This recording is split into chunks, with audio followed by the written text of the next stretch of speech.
are. Hopefully, everybody can hear me. Chat, if you can't, say something, because I did this last time when we were totally muted. Welcome, friends, to Midnight Summer, our D&D charity live stream, where we are supporting accessibility in tabletop and raising money for the Dots RPG project. And we are so absolutely delighted to be running this stream and to be with you today. It is, as mentioned in both our credits roll and what I just said, a charity stream. So we will have a Tiltify, which give me 2 seconds, and I will put that in the chat. Nightbot, do your thing. Great.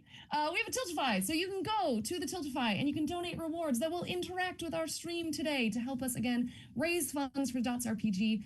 They're a very cool project. Their flagship project is actually the creation of Braille Dice, which is, I think, a really cool accessibility tool for tabletop that I didn't even think about needing to be a thing. But not only have they conceived of it, they are creating it, and you can help support them. So please do that, and please interact with the stream, because it will cause chaos today. Yes. Before we get into all of that, though, I would love to give all of our fabulous players a chance to just introduce yourselves very quickly as who you are. At the end of the stream, we'll do all the wheres you can find them. But if you all will just do me a favor, we'll go in alphabetical order, because that is the easiest. And please just introduce yourselves. Hello, my name is Blake the Drake. I get to go first. Yay! This is my first time doing one of these. I'm very excited. I am playing Guy Puttersome, a gnome warlock of the Undying. We're delighted to have you. Yay! And next. Hello, I am Kai Grayson, and tonight I am playing Zorro Neil Hurton, a tiefling rogue. They're gonna stab something. It'll happen. Great. KP. Hi, my name is KP, and I just had to go through the entire alphabet to make sure that I'm actually in the proper order in my brain as to get introductions. But hi, my name is KP, and I will be playing today Sir Gloomington von Shade III. Clearly, very much noble and royal, right? Totally, absolutely. No doubts there. Nothing nefarious here, not a bit. Meadow? Howdy, I'm Meadow, and I am playing Dame Ersi, a drow paladin with a lot of very strong convictions. but no arrests. Great, so far. Incredible. Last, certainly not least. Hi, my name is Ryan, and I am playing Kino Castellano, the editor-in-chief of The Michelin, the magazine and foodie place that awards Michelin stars, and I'm looking for the best dish for that's worthy of that bish. Very, very good. So you might have caught on with those names a little bit of what's going on here today, but if you haven't, don't worry. We will get there all in good time, my dears. Well, I am Sarah Durnesque. I am your dungeon master for this adventure, your Dame of Destiny if you come to the Rumbles, and delighted to have you here. We drop in to a wonderful and peaceful, beautiful realm. It's summer in the Butterfield Hills, a beautiful meadow-laden region of the kingdom where soft green hills roll across the countryside, dotted with the most beautiful rainbow of floral and fields rich with growing harvest.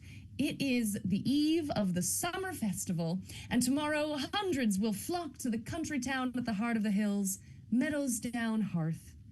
In the morning, carts of fresh food, meats, artisan tables of gorgeous craftwork, stalls of delicious baked goods, and sumptuous edible concoctions, creators of all kinds will hawk their wares to the visiting crowds. At noon, when the sun reaches its summit, the Lord Mayor Greensley, with his rosy cheeks and hearty laugh, will cut the ribbon on the new town square fountain. Sparkling water will christen this gorgeously carved new centerpiece of a happy, perfect realm. So as the sun descends in the sky and shadows grow long, the last few touches are being put into place in the market stalls and tables. And my friends, could you please introduce yourselves as the people of Butterfield know you? And just tell us a little bit about how you are preparing for the festival tomorrow. Anyone can go first. Oh. I'm happy to go first if everybody's okay with that. Of course. All right. So the people of Butterfield know me as Sir Gloomington von Shade III, the last lineage of a very, very prosperous and very, very well-known and illustrious family of patrons of this town, or so he says. But for some reason, no one has ever seemed to found any records of this. There's no notes of any of this in any of their history books. But he clearly states that history is in the eye of the beholder. It is in the whoever is the winner of the day is the one that writes the books about it, and the books have been cooked. Because clearly, look at me, I am regal as F. And if that's not an indication that I am clearly royal and capable, I don't know what else is. And he says he has funded this entire festival this time around, but as if anybody else knows, it's just been a bunch of letters of IOUs. It's not been any real cash. Some of it probably has been drawn together, but yeah, sometimes you can dream it and it'll happen. Dream it to make it happen. So there he is. So as you're kind of bustling around the town square, I think one of the musicians kind of comes up and approaches. He's got like his guitar in a little case over his shoulder, and it's like, Sir, Mr. Noble Gloomy Son, Gloomy Ren? My man, Gloomington. Gloomington. Oh yeah, Gloomington. Yeah. Great. It's all that it takes. So you are paying for the band to stay in the tavern tonight, right? That's covered. Of course. Have you not mentioned my name? Clearly, there's a reason why they have not covered your charges already. If you cannot pronounce simple 3 syllables, tell them it's from Sir Gloomington von Shade the First, not the third, not the second, the first. Got it. Right? Yeah. Awesome. Thank you. Yes, that it probably is me. It was probably all on me, and it's definitely not you. Meanwhile, also, hello, Ray. Your mistakes. Top down tabletop. Hello and welcome to our Twitch stream. We're raising money tonight for Dots RPG, so we hope you'll stick around. You are literally in the middle of the beginning, so you haven't missed a thing. So anyway, the guitarist kind of runs off to the tavern, hopefully to go check that their rooms are good, in fact, for the evening.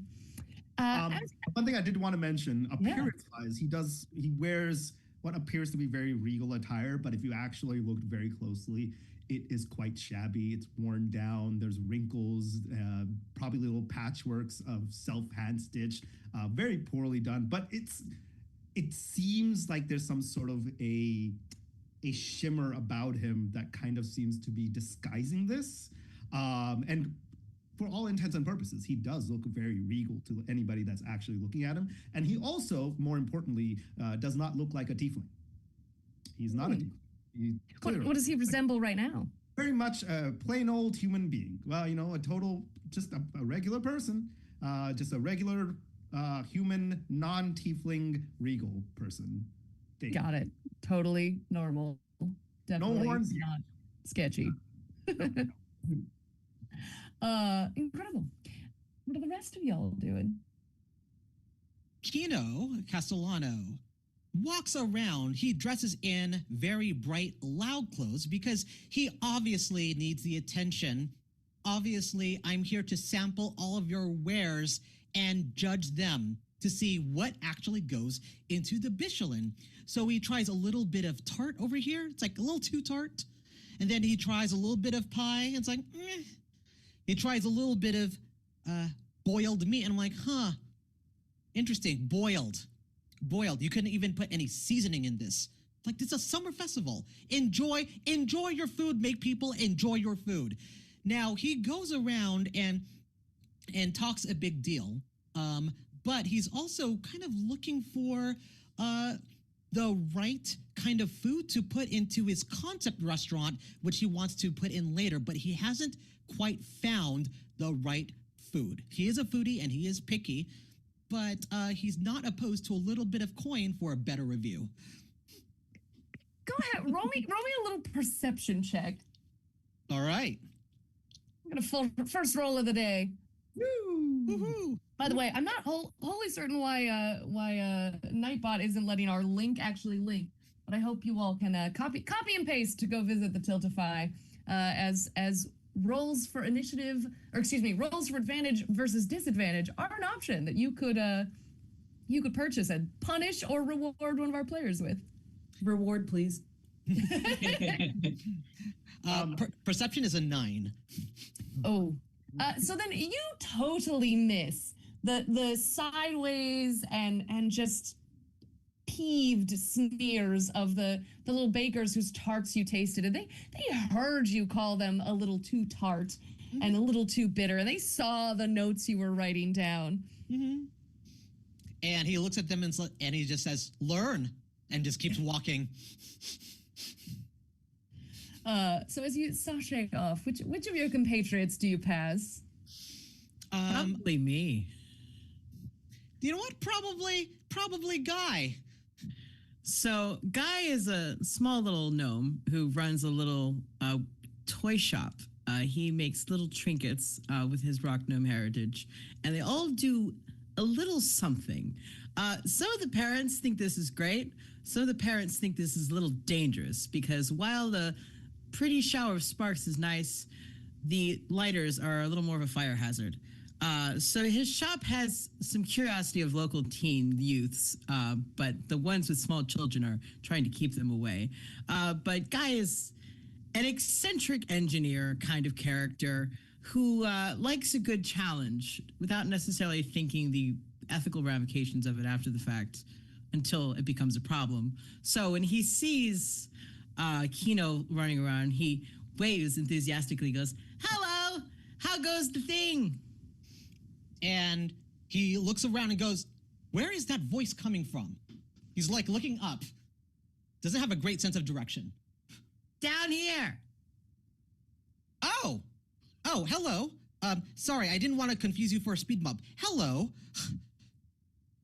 "Would you like to try some of my shinies?" Sure. Describe them to me in a tantalizing way, please. "Well, I have this one, if you like tantalizing," and he has looks like a little treasure box, and he opens it up, and it will emit a different odor every time you open it. Ooh. He says, "Give this a try. You got a 1 in 5 shot of something nice." Do you want me to roll, or do you want me to just make up what I'm smelling? I don't remember which one I gave you. Oh, all right. I will go with whatever suggestion chat would like to make for whatever this smells like. Oh, all right. First to get the smell in, I guess. Yeah.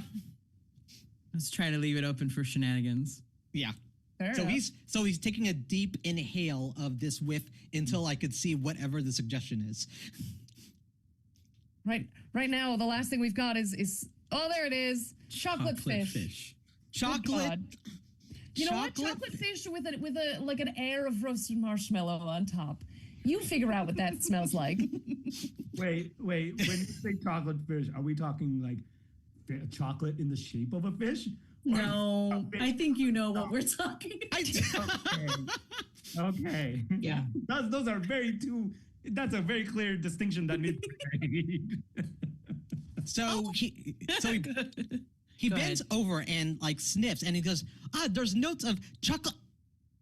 And then the fish just goes straight up his nose. and then a hint of roasted marshmallow. So it's like the kombucha girl reaction of So he has that same reaction, just going through the different smells. And he looks and says, "What? Oh, you got a good one. That's nice." What is this crime to humanity?" Hey, wild magic is strange stuff, man. I'm only selling the ones that aren't completely terrible. Unless you want to prank somebody, in which case I got one that smells like ogre farts in the back. I will remember that because I'm not opposed to pranks. It is a festival, and I could think of certain people who are tarty who could use a little farty. So Kino, as you wander off with this awful smell in your face, Guy, what new little trinket are you working on that you think is going to be like the first to go tomorrow? So I do have one that it looks like it's very egg shaped. I'm still like building around it. Like I've used the egg as the base, and I'm trying to decide what kind of limbs I want to attach to it. But it's supposed to be a little warming device that you would clutch it in your hands and it would keep you warm on a cold night, because we're going to have a lot of those coming up soon. It's going to be nice. Incredible. Of our remaining two, Dame Ercy, Zorro, what are the two of you up to? I do think you'd probably see Dame Ercy before you see Zorro Neil Hurton. So Dame Ercy is like the town bouncer in the most peaceful village ever. So it doesn't get a lot of work. And instead of the classic paladin of like gleaming armor and, you know, a very intimidating presence, you have this very sallow, very tall, lean, purple, like almost midnight blue skinned woman who is dressed in head to toe in copper and bronze. It is kind of like absorbing the like, no gleam whatsoever. It is tarnished. There's a little bit of patina in the shield. Like it's certainly seen better days. And she has nothing to guard, so she's taken up a shift at the chocolatiers stand, and there is a massive vat of melted chocolate that she's like deadpan stirring. Suddenly there's a strange waft of fish with the chocolate.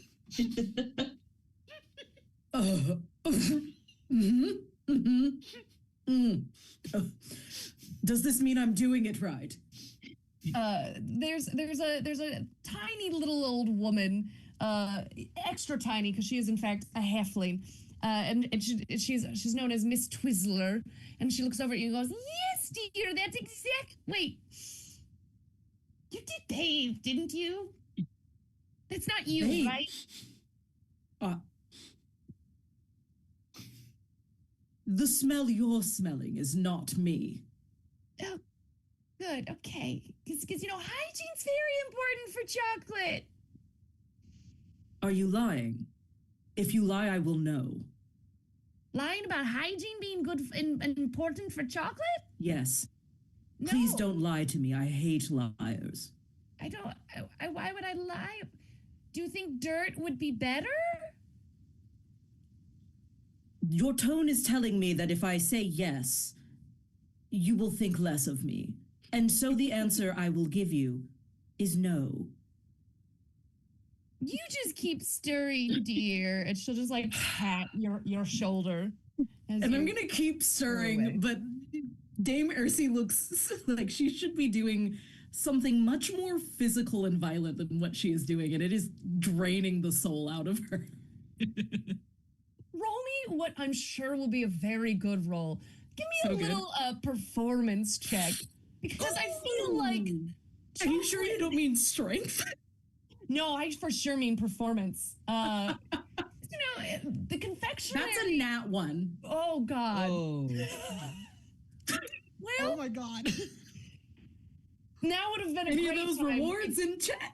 Yeah, I was like, if anybody had rewarded for that, you all do have Anonymous has donated a help action for the villains, but I don't know if you quite want to spend that on chocolate. No, hold.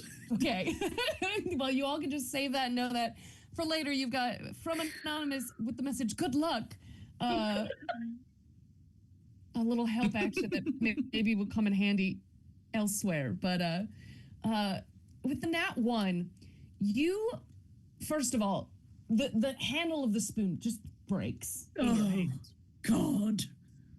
And on top of that, you watch as the chocolate itself has gone way past the shine point, and it's all like crunchy and crackly, and it's starting to burn. You have utterly ruined this batch of chocolate. Mm.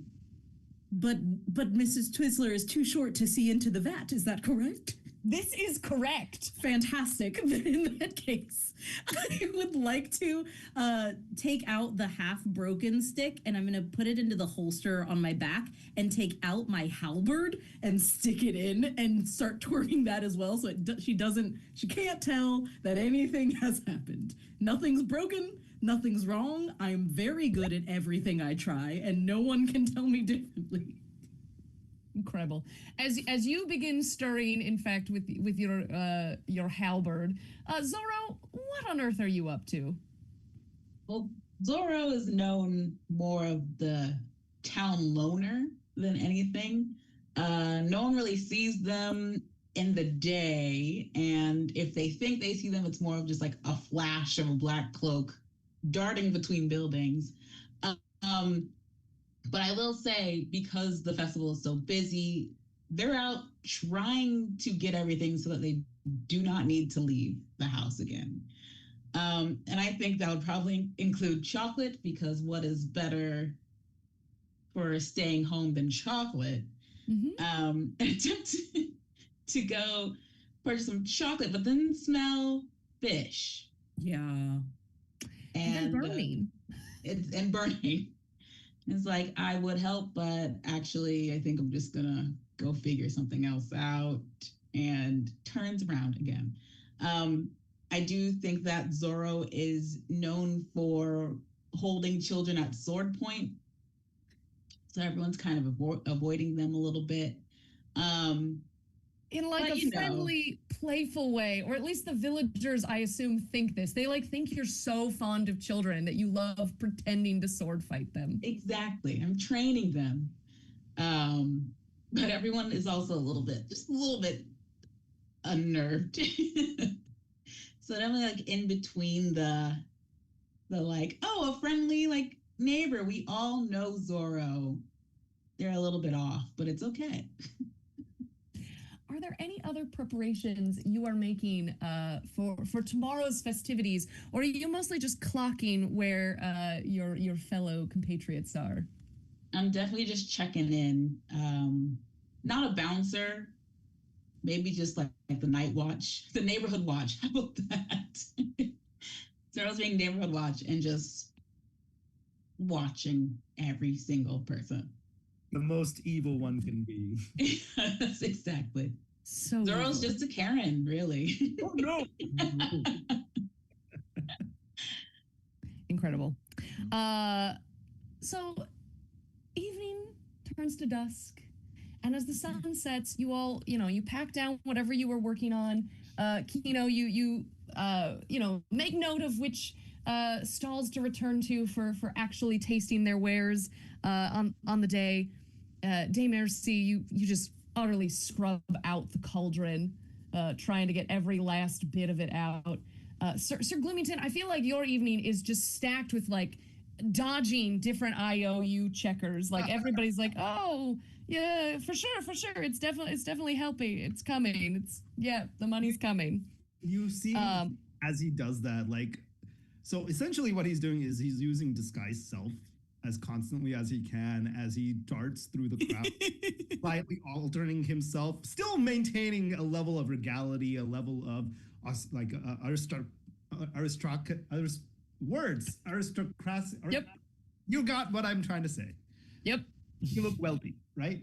But essentially what he constantly does is he's constantly changing his from human to elf to dwarf to like shifting himself, not changing his name, mind you, not doing any of that, but like essentially trying to like each person he's done an IO to, they think of Sir Gloomington as a different person. Each one to them is a different person in their mind of who Sir Gloomington is. And that's how he's been able to dodge a lot of his debt folks. Dead people. Yeah. And of course, Guy, you pull down the shades or the whatever the covers are. Are you a cart or more of a little stall where your toys and trinkets are? It's probably more of a cart that I can like pull down the curtains on and stash away, but I imagine there's also just a big bag of them that I just will sweep them into at the end of the night without any care. So, which is why when I pull them out, I don't remember which one it is half the time. Great. Well, as you all kind of pack up and pack down for the night, you head over to the darkest corner of the only place that could be called remotely shady or at all seedy, which is in fact the back room of the Rusty Spork, the local tavern. And it's it's really honestly a nice private room with a sliding door that's usually rented out for like birthday parties and family gatherings.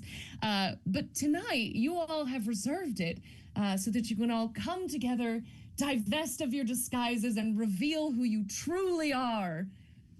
So could you all, perhaps in the same order in which you originally introduced yourselves, let us all know who you really are and give a full description of your true villainous self as you unveil in the dark back room of the Rusty Spork. The beginning where I started or the character started? Whichever. Okay. I feel like Guy probably is more excited about this than the actual trinket shop, which in his mind is a hobby he does that happens to make him money, which is nice, but not his interest. This is what he's really here for. He is an engineer at heart and loves the challenge that he has been given by his patron. So he is probably closing up shop as early as possible, shoving all of it in the cart, so he doesn't have to worry about it till tomorrow, and rushing to the tavern to be there first, and immediately putting out all of his engineering layouts and plans and the notes he has on this ritual, and he's furiously going over everything to make sure everything is absolutely perfect one last time before everyone else gets there. Incredible. So as the rest of you all arrive, Guy has scattered plans across the table. Who is next to arrive then? Kino arrives looking looking around just to see who's in there, sees Guy, and then he takes off his glasses. And the thing that is very distinct is that he has a resting sneer. He is not as nice, almost just for a human, has a evil countenance that can't be hidden, which is why he has to hide it behind glasses and a boisterous personality.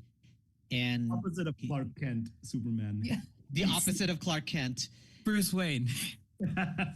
He looks around and says, "Where is everyone else?" Oh, hey, I don't know. I just got here first, but I'm excited. You excited? I'm excited. I'm excited. I'm excited. I'm excited. I'm excited for everyone to get here. I think at that, the window in this back room busts open, and Dame Ursi is just gonna crawl in so no one sees her coming in through the front. And there's a bunch of clanking and clattering as her armor settles around her, and she stands and goes, "I hate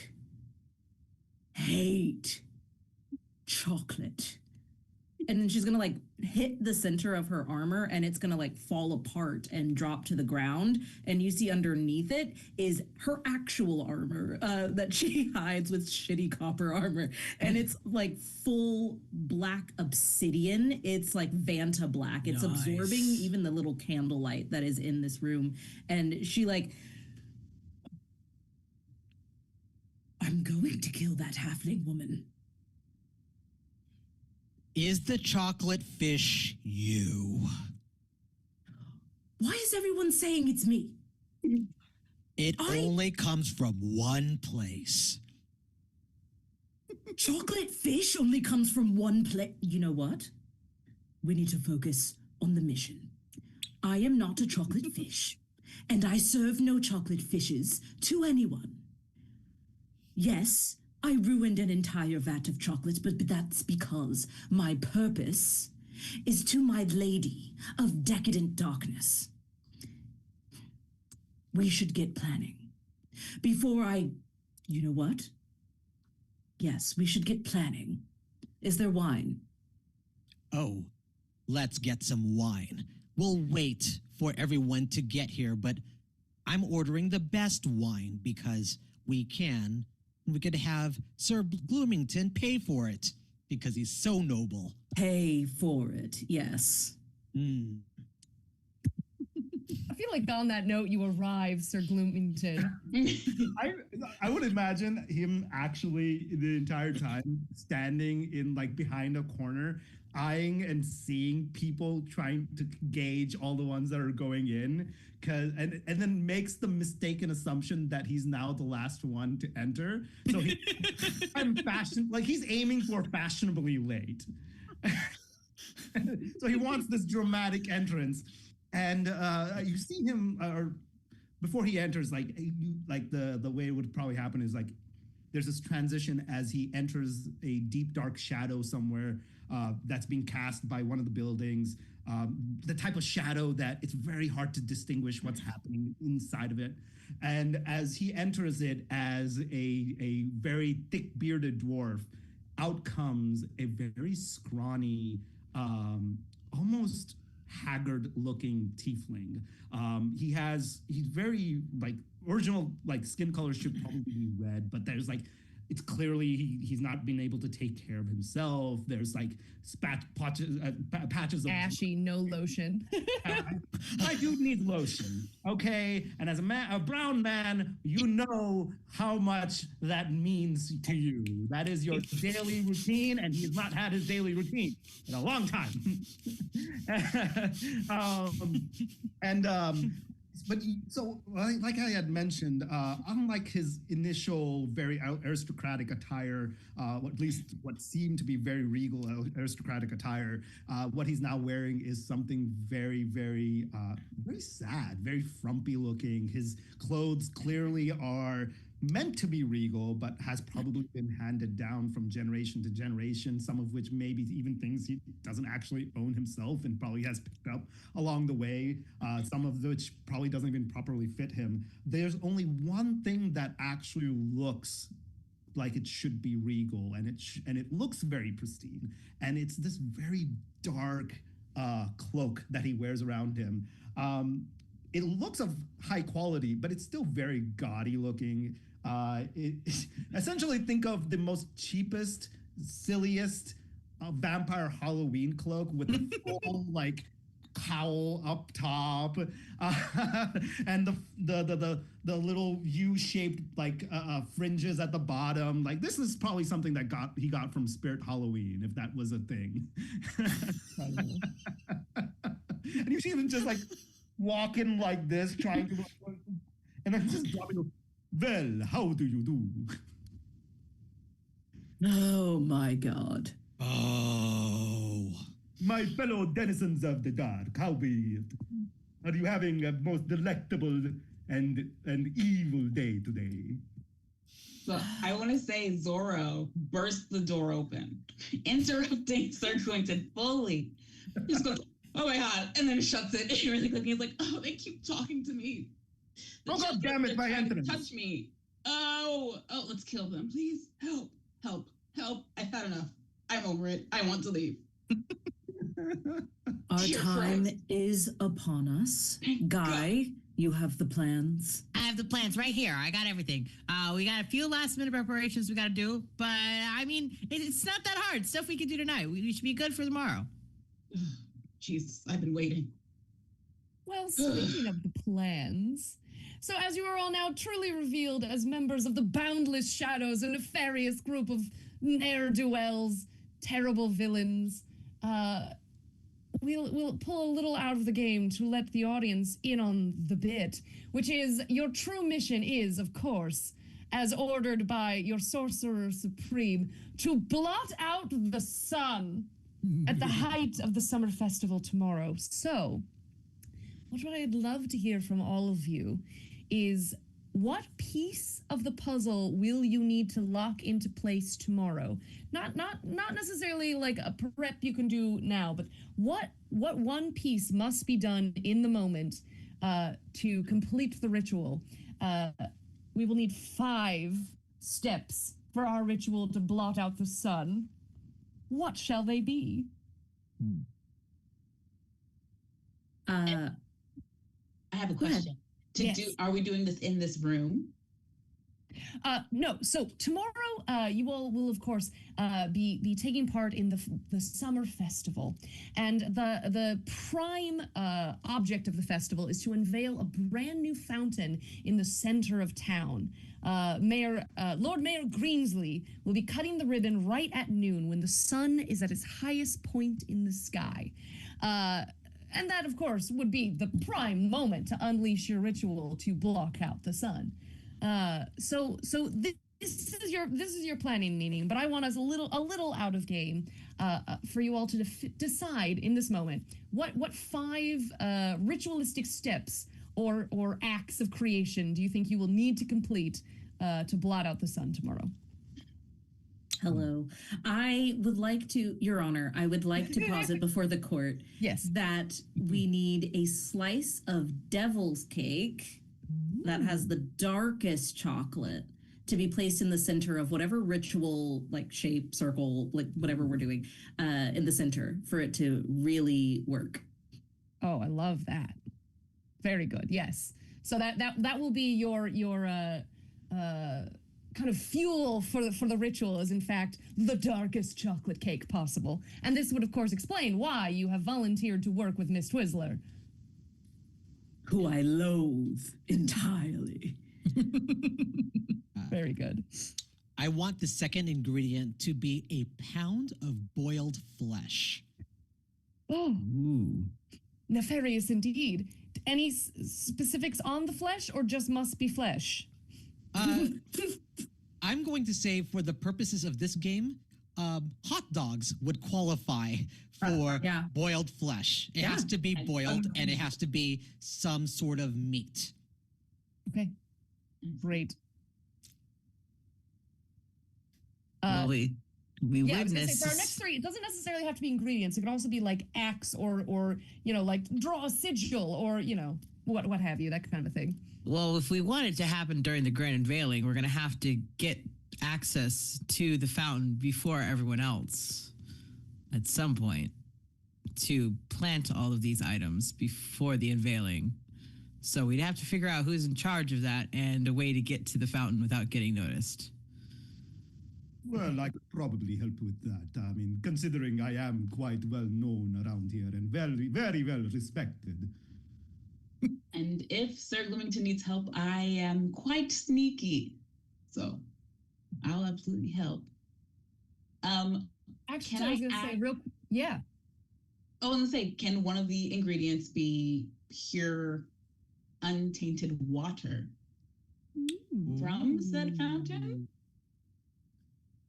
I don't know how untainted a communal fountain is, guys. Yeah, well, it's It's never new. been used before, so it could be very fresh.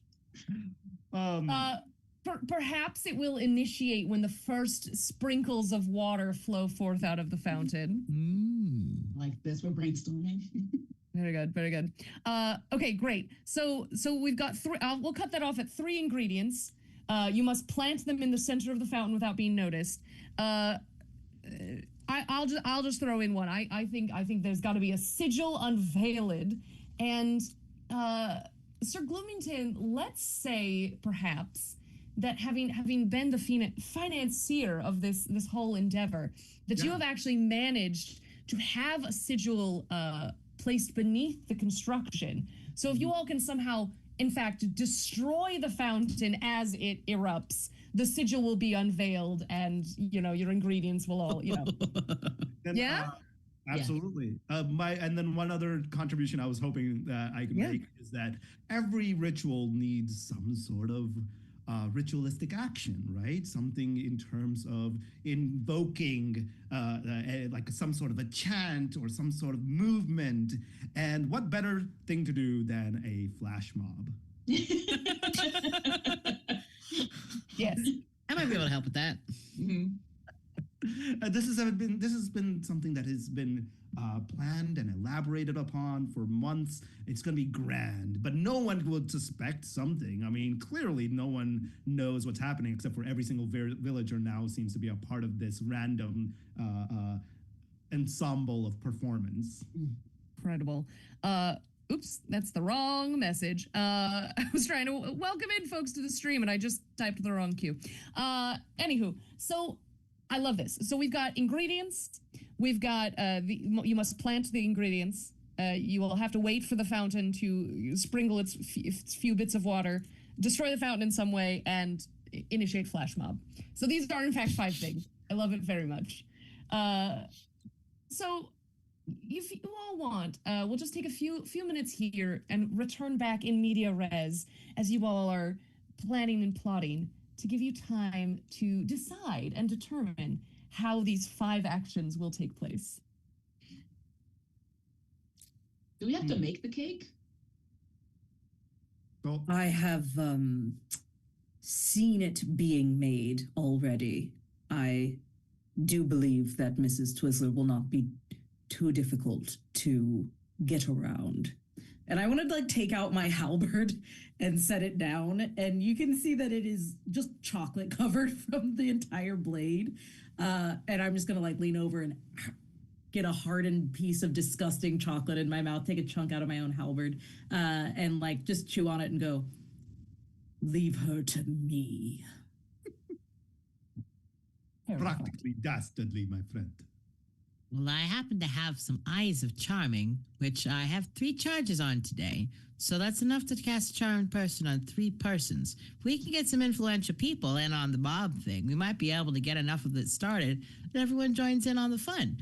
I mean, I just don't know what kind of mob we're trying to put together here. If you got a good idea, I'm happy to put forth my my glasses to help with that. Oh, I got an idea for a mob. People know that they're competing for the best food in the festival. What mob do you need other than all the contestants with all of their hopes and dreams on their dishes? They will be there presenting at the fountain once it explodes, but you now need to get them to do something together because it's a mob. Otherwise, it's just a group of people. Well, I can help with that over there. If I can say, I don't mean to brag, but my genius brain has been working on this for months, actually. And what better way to get people together in a synchronized fashion than a devious flash mob? Everybody hates those. Nobody likes that. But that's the genius of it. It is the best, and no one anticipates it, and they will all dance, and they will all die. I mean, maybe not die, but they will be exhausted and pass out at the end of it, because those things are very, very strenuous. Trust me, I've been practicing for months now, and it sucks. Wait. So there's a mob, and it's a flash mob. Is there choreography that has to happen for this mob to happen? Well, one person starts it out, and then that brings in more people in, and everybody looks shocked and surprised and wonders, how is this possibly happening? And then you realize, no, they were also involved from the beginning. This was just a facade. They're just fooling people. And next thing you know, it's hundreds and hundreds of them all joining into one synchronized motion, and it is going to be glorious. And what they do not realize is I have mixed in what the actual actions and gestures and motions that is needed for our ritual to actually work. They themselves are bringing their own doom. That is the deviousness of it. And you're sure that these villagers have memorized your choreography? Oh, no, yes, absolutely. They have been working very, very hard. I mean, some of them have been stragglers. Frickin' Dave has been missing out on practice every evening. It's been bullshit. And I had to get after him. And then he keeps talking about how his mother doesn't allow him after curfew. And I tell him, what curfew? What is this bullshit? What is this? How do you not enjoy the darkness and restrict yourself to daytime? But aside from Dave, we're good. We're good. I promise. Is this more than an 8 count? Oh, it's got to be a full song, and we do have a question in the chat of what song could possibly kick off this flash mob. Listen, there's only one clear song. There's only one logical explanation that makes sense, and that is the Macarena. At least it's not the chicken dance. I can't go through that one again. Oh, that would have been even better. Ah, damn it. Nope, What? you said Macarena. We are sticking with Macarena. Fine, fine. It is what it is. The choreography of kings. Don't you mock it. It is the best. Yeah, no, that was just somebody leaning in through the window that heard Macarena. They're like, oh yeah, choreography of kings. Bye. Oh, Dave, no one likes you. Yeah, okay. As Dave goes home, I would actually love all of you to go ahead, just give me a straight up D20 roll. Because I do want to get one of our rewards in on the table. So just whoever gets the highest, let me know. Got a 17. Okay. Not Got me. 10. 2. I got a 9. 4. Ooh. Dame Aircy, incredible. So minions rise. Your minion is present with you, as it would make sense. And the minion that has been selected for you is a nightmare unicorn, who is currently, tied up outside. The flames of its mane and tail concealed by a really shitty dye job. The horn you've covered with construction paper so that it looks totally fake, but really there's a very real, very deadly unicorn horn underneath. What is the name of your nightmare unicorn? Night night. So that's thanks to Dan the Baker. You now Thank have you so much. This is nightmare perfect because I do have unicorn. fine steed. So this is great. Just summon night night anytime. Yes, night night will come when you call. Whatever, and this is a very real steed. This was selected to be a slight upgrade from your fine steed option. So I could have 2 steeds, is what you're telling me? I mean, technically. Yes. Great. The other one's name is Lullaby, and I love it. And Night Night is like Dame Ursi, and it's like night with a K, and then night like the nighttime, so night night. Very very lovely unicorn nightmare. I'm so happy. I'm such a lucky boy. Thank you. You're very welcome. And as a reminder to everyone else, you can also summon minions for our villainous characters here. There is a minion for everybody, and if needed, I will duplicate. You could end up with a fleet of nightmare unicorns. So yeah, feel free, friends, to once again visit our Tiltify as we raise funds for Dot's RPG project. And hopefully we'll get some minions on the field. There are also, if there's any real goody two shoes out there, you can also add heroes who might come in and foil our villains' plans tomorrow. But feel free to just add as many minions as you want. Incredible. So as you all kind of wind down for the evening, are there any last preparations that you all need to make? I think before going to sleep, honestly speaking, actually, as the night progresses, you see that Sir Gloomington looks more and more enthused. He's actually enjoying it more. And I feel like our party would know about this, but the reason he himself wants this ritual to happen, why he wants the skies to be blotted out and have permanent darkness, is honestly, it's just good vibes, man. That's it's key time for good things to happen. I mean, it's when you can party. It's when people can just, why do people have siestas? No one wants to be in the sun. Sun sucks. You have to put on sunscreen and lotion and all of that jazz. Who wants to do that? No, night is when things happen. And when you have perpetual night, you can party forever, bro. So that's all he really wants. That's the main reason he wants this ritual to go on. So he's actually enjoying this moment more, and he's more awake and energized as it goes on. All the while, one thing I forgot to mention, he has, of all of his attire, one thing that probably stands out as very odd is that he has a teapot that occasionally whistles, and every time it does, you see him like lift it up to his ear and kind of like listen in on it and kind of go, uh-huh. Your wish is my command, mistress. Yes, yes, absolutely. And then puts it back down, but doesn't say what it was or what the command was. Yeah, so great Aunt Velmora, who whispers to you through this evil haunted tea kettle. I think one of the last things you hear as the night is winding down is just a genuinely satisfied tone from her that you don't think you've ever heard. Or actually, let me not put that on you. Do you think she's always disappointed with you or always pleased? Oh, always disappointed. That's the it's if you know the immigrant lifestyle and story, nothing you do will be good enough. Okay? And that's what it is. It's him listening, and it's honestly probably like he thinks it's some ancient being, but it's just a trapped relative in the kettle that he thinks is some deity and god that he's worshiping. But it's just constant disappointment. And now, of course, my brain's trying to go, how do I do a Dracula voice but as an old woman?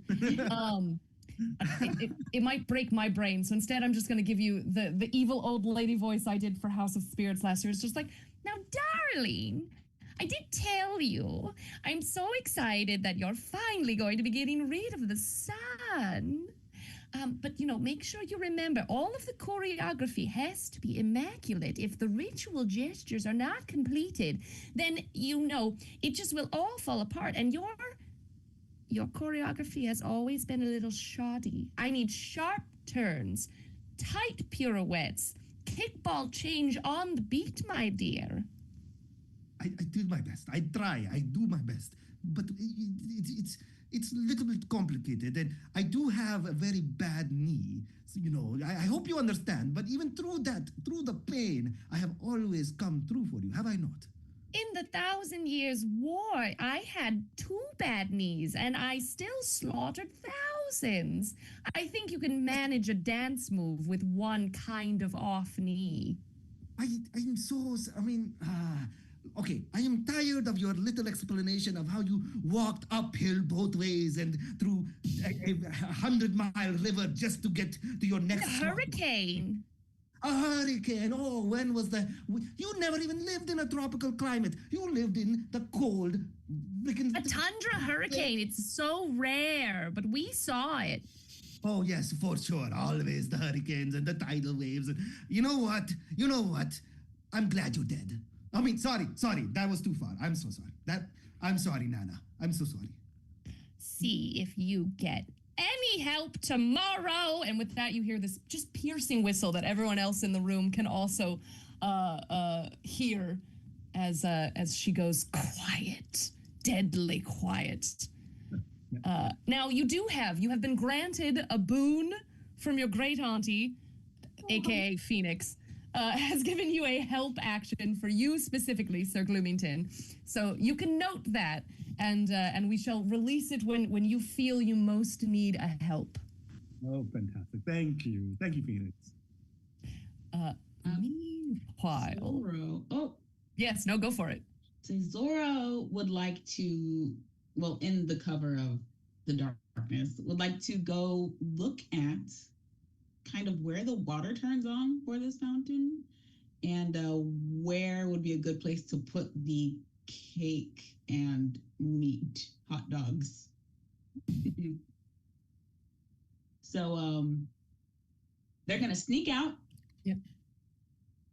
hiding behind barrels. And, I was going to say, are you trying to sneak out through the crowd of the tavern, or are you perhaps going out the window that Dame Ercy came in through?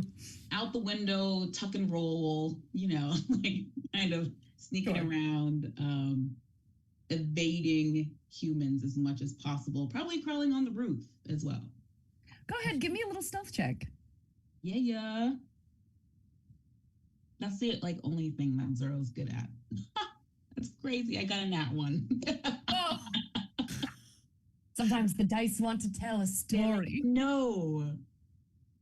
So you go out the window, you scrabble up and over the roof, and you're doing all your finest, rogue maneuvers, somersaults, tumbles, and then right as you're about to like dodge past some of the carts and kind of creep around the fountain, just a pile of loose like straight up fish. Because that's the theme of the night is just fish fuck up everything.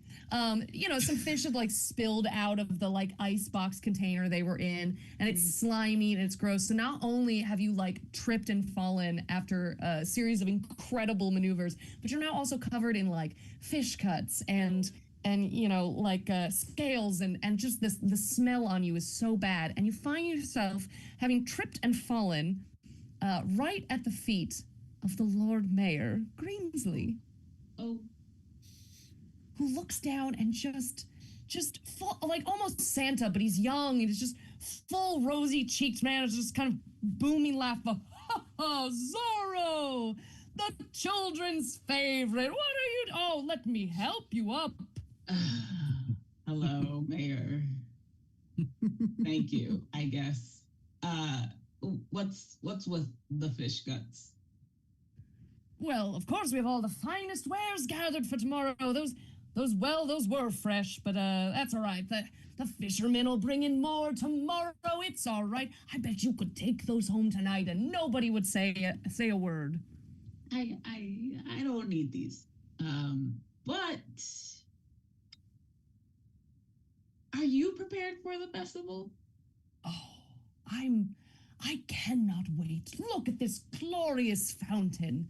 And you can see there, go ahead and roll a perception check. Okay.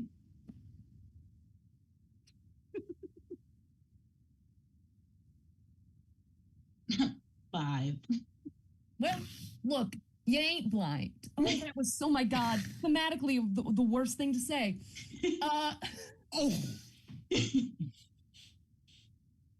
Look, you are right in front of the fountain.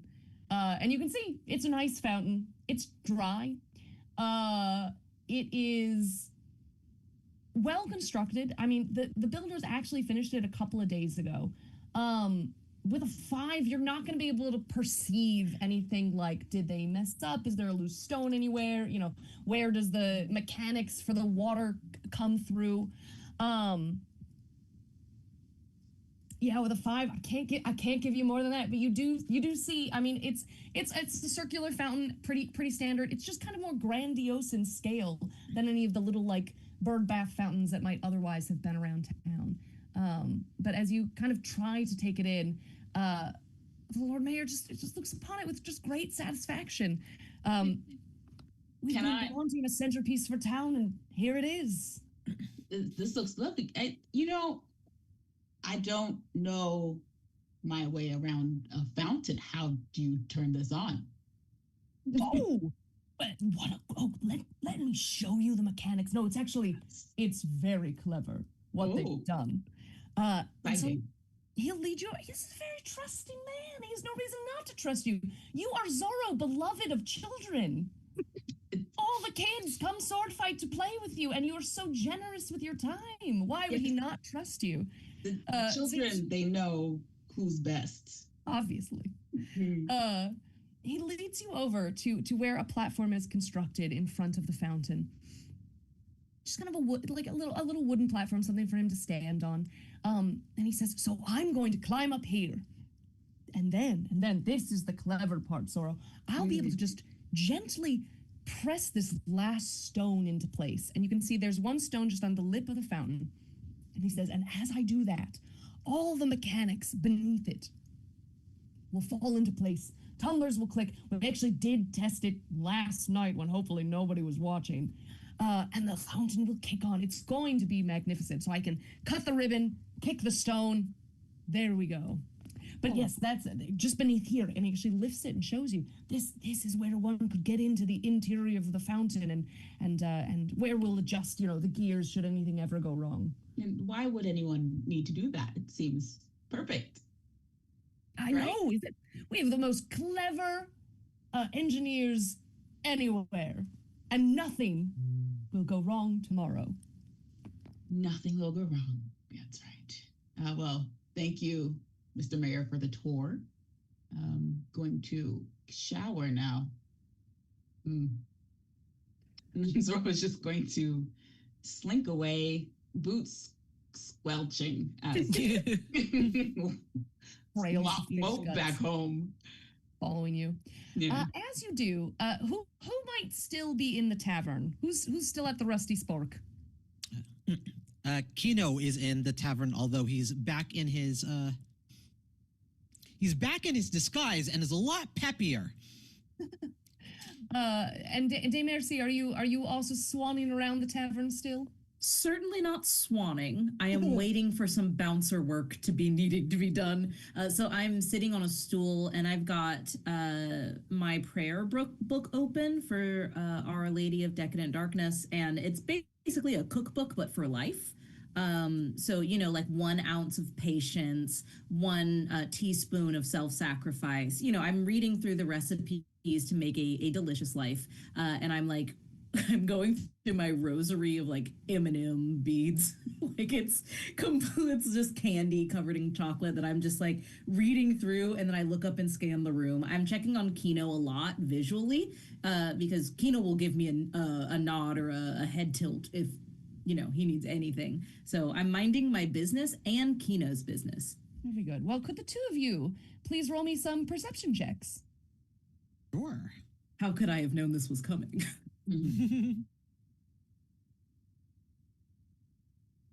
Okay, that's pretty dang good. That might be the best roll I get all night. That's a 22. No, wait, sorry, 21. Can't do math. Oh, Wow. I have a 16.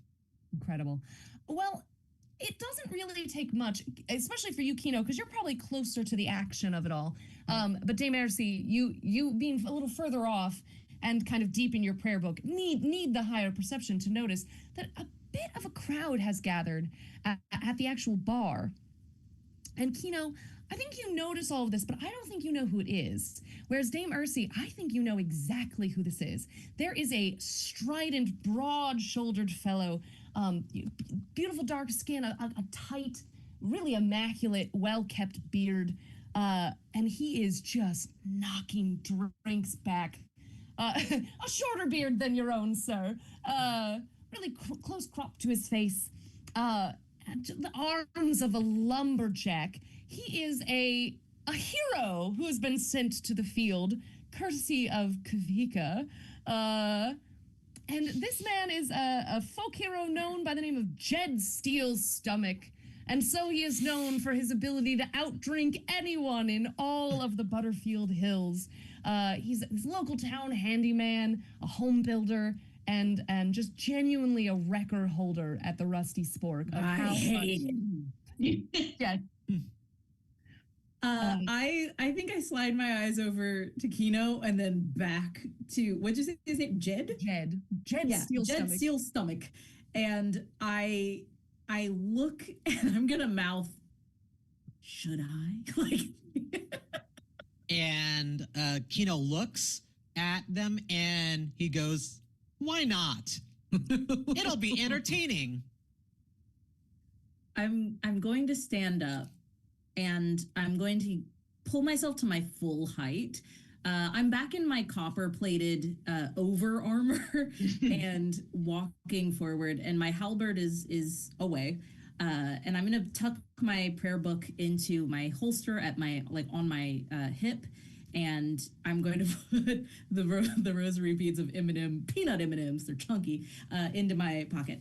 And I'm going to step forward, and I want to use my presence and the stomping of my heavy armor footfall to intimidate people to move, so that I can approach Jed like an equal rather than having to be like, excuse me.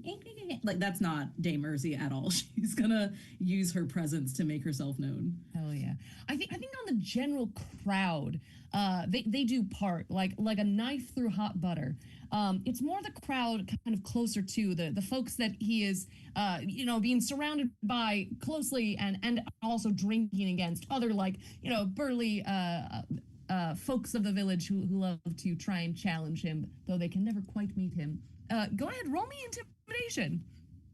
I shall. Hot dog. That's a 15 on the die plus. You would have had to roll 7. pretty low because they rolled a 4. So the stomping of your boots, the just menacing murder in your footsteps does exactly what you want it to do. And as you approach, there's just a kind of a heavy pause where everyone else around him has noticed, but Jed himself is still finishing off the last dregs of that drink, and as he slams it down, he turns as if to, celebrate with everyone who's been watching him drink, and then he takes you in. Now, you know who he is. Do you think he knows who you are? No, God, no. So, And that pisses Dame Mercy off. he's just never bothered to notice you, the rusty armor. I think with the intimidation and the way the crowd is parted before you, I think today he does take you in, and he just kind of gives you, in a not gross way, the scan of like, oh, hello, well, howdy. I don't answer him. I look into his cup. What is he drinking? The equivalent in this world of like a dragon's milk stout, just the absolute highest APV legal thick brown beer. Yeah. I take it and I drink it. I like knock it back and slam it down in front of him, and I go, have you ever had anything to drink that matters? Well, that cup was empty. Can I get you a full one? No, I will get you something that will actually matter. And I'm going to look at the barkeep and go, strongest. Okay. And Kino is there and just puts the money down just to make sure that is actually the strongest. While he's doing that, he looks at the kitchen to see if there's any oil or bacon fat that's in the back. So he'll ask the barkeep for that at the same time. I think you can actually say that there are 2 barkeeps, and the one a kind of typical, but everyone's favorite, the busty bar wench, red hair, a scattering of freckles. She's the one actually pouring drinks right now. We'll call her Marion because why not? Maid Marion of the Rusty Spork. Hottest bar wench on this side of the Butterfield Hills. She goes, oh, I've got you. Let me hang on. And as she reaches under the bar for liquor, you're able to kind of also simultaneously flag down one of the kitchen runners, a little, like fresh out of whatever counts for high school in fantasy realms. Some weedy teenager who's cleaning dishes and bouncing between the bar and the back. Mr. Kino, you want oil? Yes. We want to show things such as sustainability is important to the Bish, right? So we want to show that we can reuse oil in our cooking. So anything that you have, I know that you just have things that you don't reuse, please get it to me. I will pay you for that. Yeah, you because want the we fryer don't get that dump waste. bucket? Yes, absolutely. Give me as much of that as you can. Yes, I want the dump bucket. Yes, I want the dump bucket. Great, I'll go put it in a barrel for you. Yeah, let me go do that. Meanwhile, up front, Dame Mercy and Jed are getting essentially Everclear. Just a bubble of pure white, almost not 100% alcohol, because I don't think that. I think that'd be genuinely toxic. But whatever's actually consumable, essentially pure alcohol. I look at him and go, I've watched you out drink amateurs. Would you like to put your steel stomach to a real test? Well, now, I think that'd be a great way to kick off the summer festival. Cheers. Knock it back and set it down. Roll me a constitution check. We're just going to do con v con. This is going to suck for me, but I'm glad I did it. Yay. Nice. It might suck for him, too, except I am... Hey, that's not bad for the first one. Hold on. Con save. Okay, that's a +6. So that is a 17 total. So you watch as for the first time ever, Jed straight up chokes. It's like he inhaled while trying to drink. And yeah, it's bad. He's like aspirating and just hacking coughs, like embarrassed, tears out of his eyes. Meanwhile, for you, it went down smooth as all get out. No burn on the back end bothers you. I look down at my empty shot glass and then his empty shot glass, and I look up at him crying, and I go, "You've taken the fun out of drinking. I'm going home." And I'm going to turn around and leave. If you're still observing what's going on at the bar, you'll just see an intriguing look of not quite heart eyes, but like just full admiration of like, I've been bested. No one's ever bested me before. No, wait, come back, drink more. But he's also just still trying to like get the alcohol out of his lungs, so he can't quite focus on her retreat. I gotta go pray to my M&M. Sorry, can't stick around. Yeah.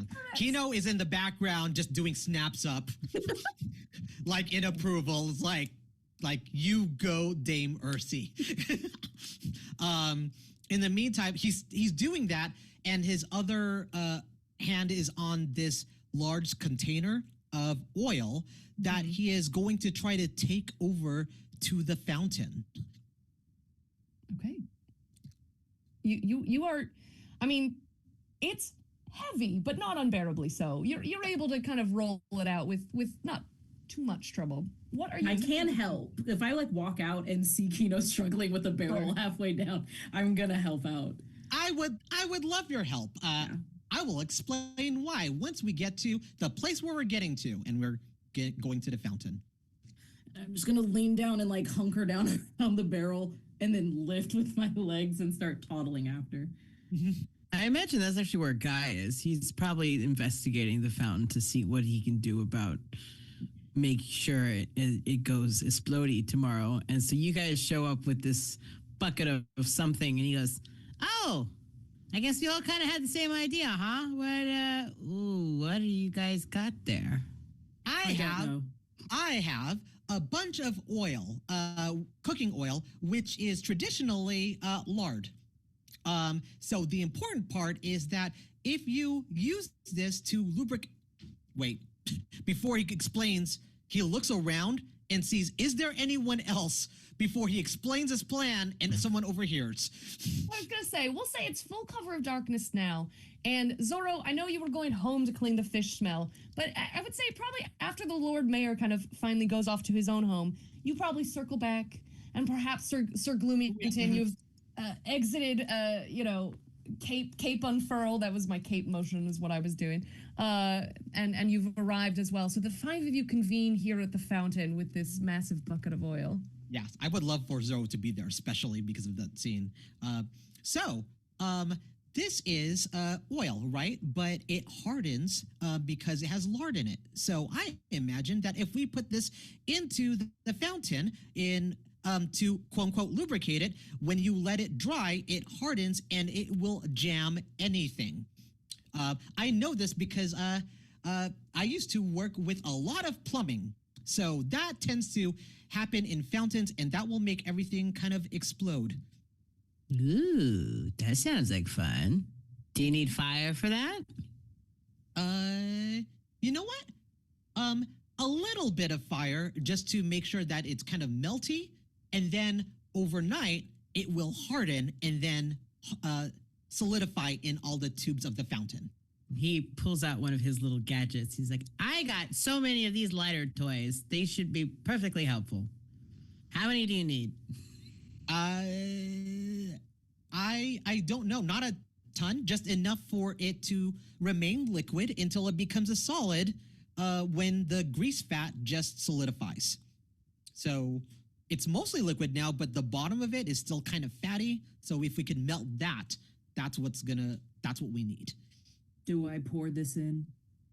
Yes. Well, before we pour it, Zora would like to interrupt and explain how the contraption works And if I recall correctly, Zoro just goes, "So we need water for this ritual, but also we can move this stone." And they take the glass stone, put it away, and saying we can get in there and tinker a little bit so that the oil will melt once the water is already out and then clog it. So everyone will be really shocked and it'll be super dramatic. Yes, yes, ruin their days. Yes. Are we here for it? I'm here. I want to see the kids cry. Oh, I guess that's a bonus. Yes, we'll do that. Excellent, thank you. So I am pouring this in. We gotta like make a weird.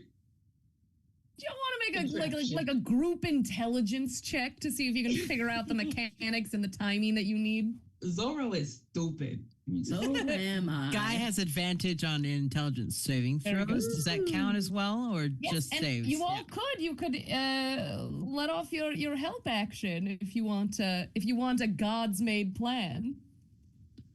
I mean, I am a bard, so let me assist you with your plans. Just to be clear, I'm nowhere near here, right? You I can. rolled a what nine. I was offering is the option for you to have also convened if you want to be. Okay. I just didn't know. Okay. Yeah, you're blocking for the mockery. Yeah, you can just literally see him in the background practicing the Macarena, messing it up halfway through, and then like, God damn it! And then, Well, Guy rolled a 19, so Ow! Nice. Zoro wrote a 3. All right. Got an 11. Kino, were you rolling? Oh, sorry. Rolling now, and we got intelligence. Okay. We got 17.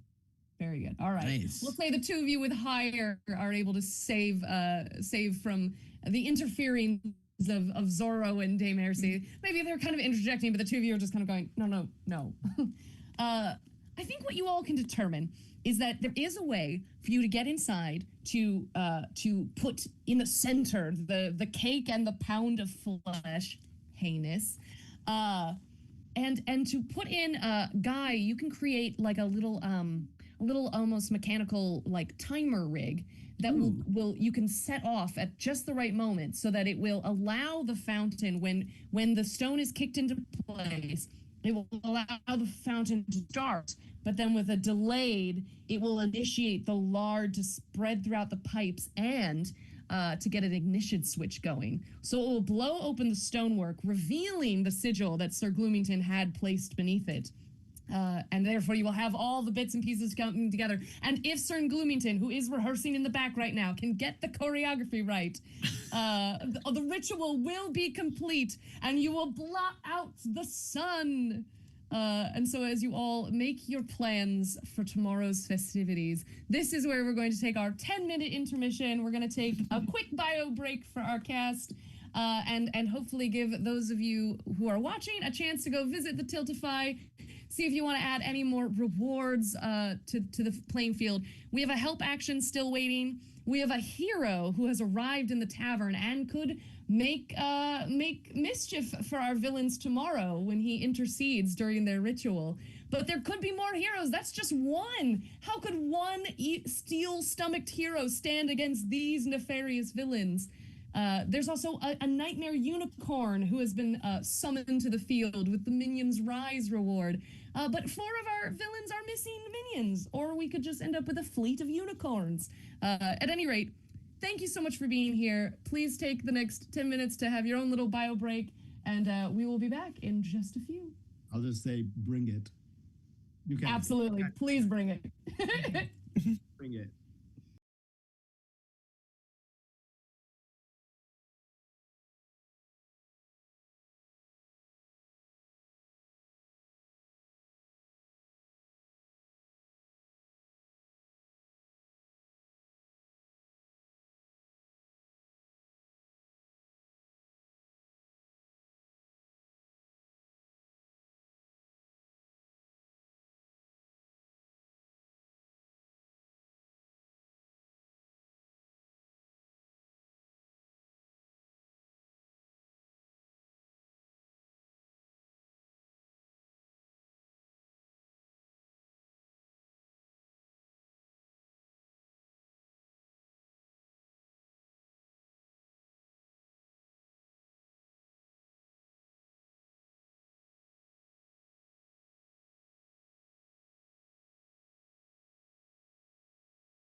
Hello, friends, and welcome back to Midnight Summer, our interactive charity one-shot where we are raising money for Dots RPG and working to bring more attention to accessibility in tabletop.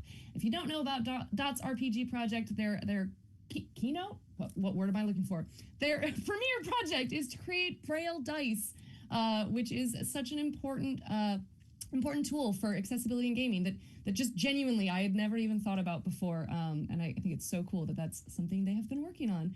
And we are, thanks to New Age Geeks, now $5 away from reaching our $100 goal for the night. So thank you all so much. And please don't feel like just because we do hopefully hit $100 that has to stop the rewards. The battle is about to begin. As the morning rises, could all of you please just do me another? Roll me a straight up nat 20. Well, roll a nat 20 if you can. Just roll a regular 20. Nat 20 coming up. Whoever gets the highest shall rise. That's a 3. Rise. What was it? I got a 12. 18. 8. Was that a 19 from Sir Gloomington? Yep. Ah, you just beat out Zorro. Well. Sucker. Incredible. That means as rise minions rise in the morning, as you wake up in your room in the rusty spork, unless you have you purchased accommodations for yourself elsewhere? So Sir Gloomington would probably have snuck out at the middle of the night. And if anybody else had been following him, you see what he looks like he's beelining towards what appears to be a very elaborate and giant castle that's up on a hill. And most of the time, no one ends up going any closer or follows any closer with him. And then instead of going into the castle or anywhere near it, he actually walks by it, turns an alleyway, and you see him enter what he has. Has anybody ever made a cardboard fort in their life? Oh, honey. Oh, no. Enter a very, all things considered, it's very cool to see this kind of a very, it's clearly shabby, but it has still some air of effort that was put into it. It wasn't something that was just thrown in together. And then on top, it has a sign that says Castle Gloomington on it. Precious and sad. So as you asleep in your cardboard box, you hear, I'm sure if you've made cardboard forts before, do you have pets? I do have a single pet, and his name, it's a bat. I meant you personally, if you have any pets. Yes, I do. He's a if it's a cat or a dog, you know the sound of like nails on cardboard when they're like kind of just yeah. trying to like tear something apart or get into something that they shouldn't. That's the sound that awakes you. And perhaps in the top of your little cardboard fort, the little bat is just fluttering up there. But this is something else, and I think you do know what this is. And what it is your great aunt's evil cat, as Miss Hissy crawls her way through a hole that she has clawed into your cardboard tent. And you do now, in fact, have a void cat minion who doesn't ever quite want to do what you say, but will begrudgingly probably do it. Oh, that's a cat. I turn to it and he goes, "Here, little kitty, here, kitty." Trying to be very enduring, but not pulling it off. She does the soft little pad up to you, and then just at the last second turns away and just starts licking her paw, like I was never going to let you pet me. Oh, you're so sassy. I love it. You are the queen. And then he pulls out, of all the things that he should be spending his money on, whatever amount he has, it shouldn't be technically on any fancy cat food. but that is what he pulls out. It is clearly top of the line, top shelf, high grade cat food that he pulls out, that he's clearly spent all of his money on, not for himself, but on this cat that does not like him. And probably doesn't want you to see her eat the food either. But every time you turn your back, like to keep getting ready for the day, when you turn back around, a little bit more of it is missing. And I would imagine like these are the moments where, you know, that meme, I forget what movie it's from, but it's like, when you're a bad guy, but you're not a bad guy meme. It's him. Like he's a bad guy, but there's a softie in him at that moment. Look, he just wants to blot out the sun and bring darkness upon the earth forever. He's not mean. Yeah. Incredible. So as the rest of you are waking and going about your day, you know, Dame Mercy, you're probably feeding some brimstone to your nightmare unicorn and to Night, who has now wakey.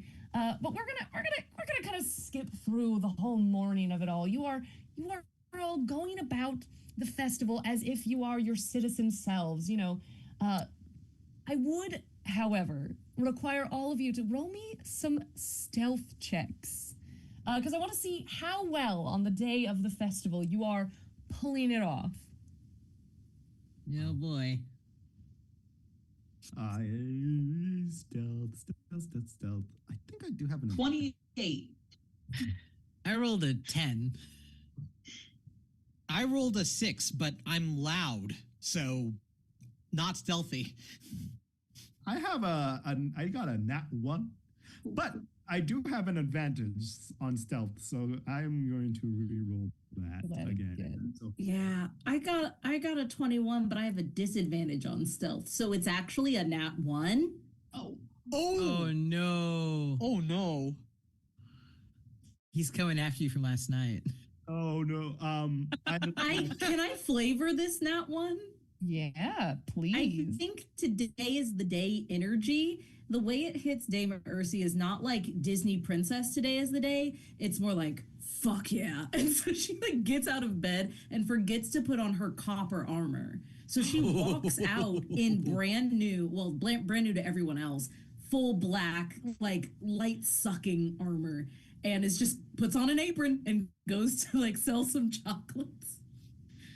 Wow. I will say, we did just get in a roll with advantage.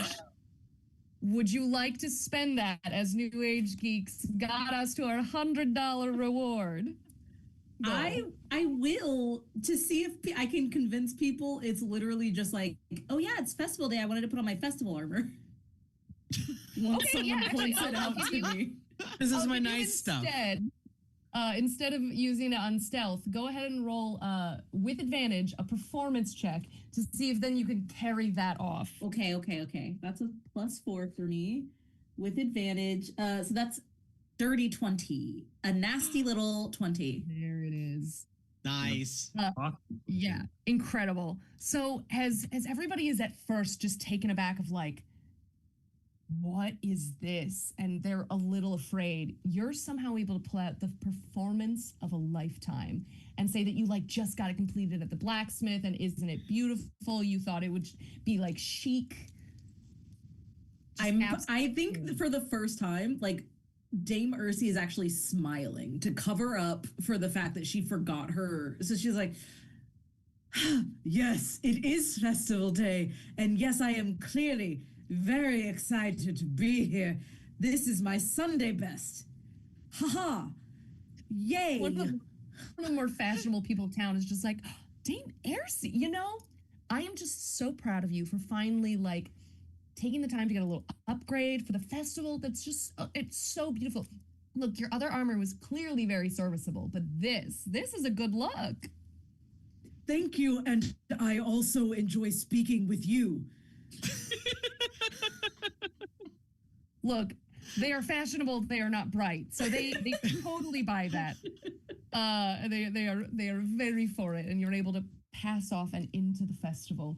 So as our festival day begins, I'm going to transition us And hopefully everybody is still in the right boxes. Incredible. I did it. Go me. As you all see unveiled before you, the bustling city center of Butterfield. So as everyone joining us can see, rather than tokens of characters, we have little rainbow color coded tokens for everybody. So could you all please tell me, and we'll go in rainbow order of where you all are to begin the day. So Guy Puttersome, pick any of these little carts. Any of these can be yours. What cart would you like to claim?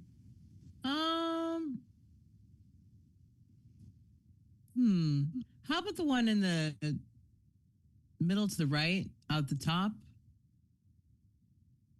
Yes, the one that's got a nice amount of people in front of it. Make it look like I'm doing good business. Incredible.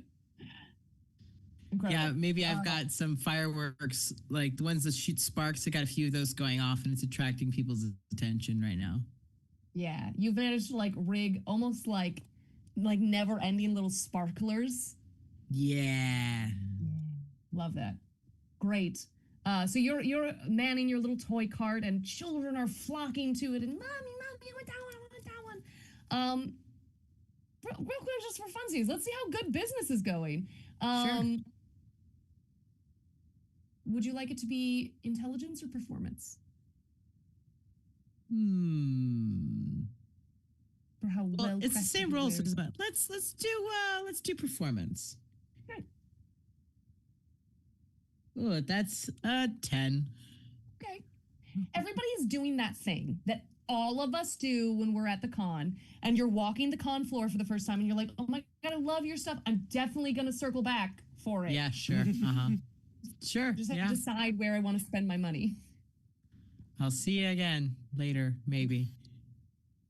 Days early. But it's okay. He's the toys are bonus income. He's still very chipper and having a great day because he's looking forward to what's happening later. This is just a day job. It's fine. It's fine. It's not like anything's gonna stop the summer festival. You have plenty of time to make money. Yeah, it's fine. These hand warmers are gonna sell like bangbusters later. You all do have another help action on the table, courtesy of Anonymous. Thank you so much. So we'll just note that for later. Meanwhile, who's next? Zorro, where would you like to be? Zora would love to be as far away from the children as possible. So maybe the opposite corner? Yes. Hiding if they can. Just kind of behind, I don't know, some barrels and some crates. Just kind of tucked in this corner that nobody's quite made it over to yet. Incredible. Are you doing anything in particular, or are you just kind of keeping a watch for now? Keeping watch, mostly avoiding the kids. The social anxiety is an all-time high. And so being very quiet in the corner. That's where they're Give me a stealth check. Stealth check. 19. Oh, all right. Very good. You have managed to notice of children for now. Meanwhile, I gotta figure out what colors everybody is. Sir Gloomington, where are you at? I believe yellow is what mine is. Trying to remember. I would imagine is there a place, considering that he probably needs to organize and start off the flash mob that needs to happen for this, would he, despite the lack of funds, he has kind of placed himself in a very prominent and respectable role here, I would assume. So is there a place that you would recommend that he would probably be around as someone of note or pretending to be of note? I mean, I think it'd be very likely that you would just kind of be to the side of the Lord Mayor as he's getting ready. We'll say at this point, it's just about 11:30. So you are getting close to that noon mark where you really need to pop off the ritual. And yeah, I'd also imagine that he's probably now back into his human disguise. He no longer looks like a tiefling still at the moment. You did not roll a nat one on your disguise this morning. No. If you want, actually happy to roll for it. My stealth check, I got a 15, so I'm not sure. Yeah. No, you're good. You're good. Okay. But so as you are just drawing close to the Lord Mayor, he'll reach out a hand to shake, and Sir Gloomington, I'm just delighted. It's an absolute pleasure, my mayor, my Lord Mayor. Once again, and the other thing I forgot to mention, he probably switches accents to each person that he's met, so he's going back to like trying to be sounding regal. How has the preparations been going? I hope it has been grand.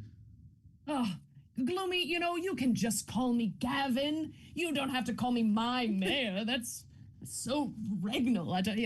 It's quite all right. No, it's all going very swimmingly. I can't wait.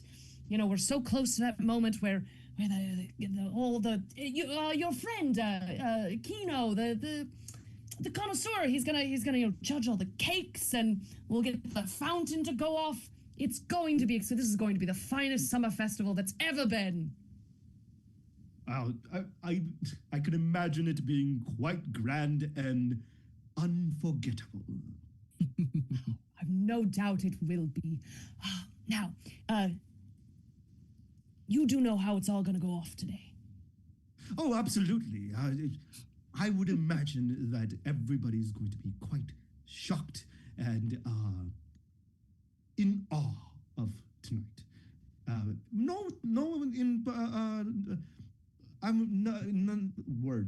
Nothing short of a miracle, I would imagine, would stop what today is going to be happening. Your confidence gives me confidence, which gives you confidence, which gives us confidence. And you just hear him under, if you really strained to hit here, and you just hear him under his breath. God, I hope he dies today. Like the moment he hates of all the things the mayor has possibly done. The moment he calls him gloomy, he just was like, this guy just needs to go. Curious question. Was that? As a curious question. So, your allegiance to the boundless shadows and to the great evil sorcerer whose deeds you do today, Lord Jik Aneri, how do you think you came to be bound to them? Is it just through your haunted teapot great aunt, or do you think you otherwise have crossed paths specifically with the sorcerer and agreed to be a member of the Boundless Shadows? I would imagine that it's actually possibly just through, all great evils manipulate and use your existing insecurities and flaws and things that you lack in your life to entice you to the dark side. And so I would imagine that's kind of what they probably did. Honestly, before all of this, he's just a little nerd that probably tried to hide away himself in his room. He hates socialization. He hates the daylight. He prefers to go out at night. And also clearly does not have funds to do anything fun in life. And so I would imagine a promise of what he craves, which is regality and the joys of life that has been denied to him, is probably what he is pursuing. His only inheritance being his dead grandmother, who has now become an eldritch god that actually grants him his warlock powers, all while still. I think that's the other thing. He probably just wants to get rid of her. He's like, oh God, please just why don't you just move on? Just go. And so any of those could be promises made to him in response to him helping out with this. For me, I want two things. Okay. First, a perception check. Oh, okie doke. Perception. Come on, be good. Oh, 17. Okay. I think you I think you realize you may have whispered a little too loudly, and you see just that like half little squint of Lord Mayor, aka Gavin's eyes. But it's swiftly gone, and he claps you on your shoulder and he says, "You know, you remind me of someone I used to know. And I just think it's worth remembering your path is always your own." And as he wanders off, roll me a history check. Ooh. History, there it is. Ooh. That's a 22. Ooh.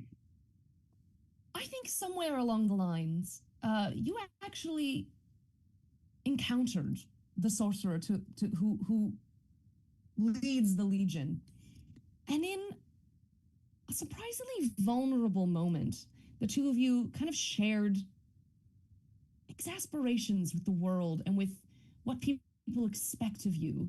And it was actually confessed to you that there is a reason why Butterfield was chosen for the site of this ritual. And it's actually because Jeek and Gavin grew up together. And Jeek being, of course, a sorcerer, they're just natural gifts and talents. They once cast light for the first time in front of a whole crowd in the middle of a bright sunny day. And it was Gavin who laughed loudest to say, "What's the point of casting light when we already have the sun?" And I think you have just enough inkling of worry to think that maybe the Lord Mayor remembers that too. Like that, I'm going to leave on and keep going in our rainbow of order. De Mercy, where are you at? I have the chocolate stand. Which I think would not a good probably be down by the blue building, that little stand right next to like the alleyway down at the bottom. Yeah, I'd probably be right in front of it, like over to the left, right behind. Yeah, right there. Perfect. And you know, I'm sure Miss Twizzler has you running all kinds of things, trying to like. Well, now that batch that went bad yesterday, it's okay. We just got to do it again and better, and we're not going to burn it this time. Did have to get a new cauldron this morning. That's okay. I'm glad it's okay. I wasn't going to apologize, but I appreciate your patience with me. Learning is good.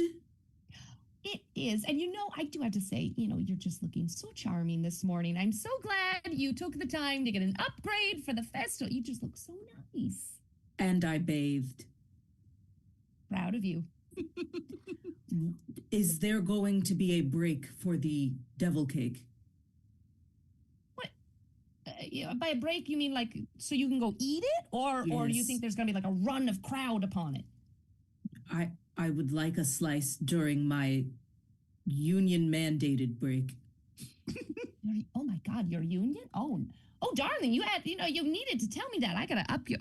Don't worry about it. Yes, you know. In fact, why don't you take your break at about 11:55? Because that's when everything's gonna pop off. So you can eat cake, enjoy the fountain, and then as soon as everybody's done being distracted, you'll come back and keep selling. This is acceptable.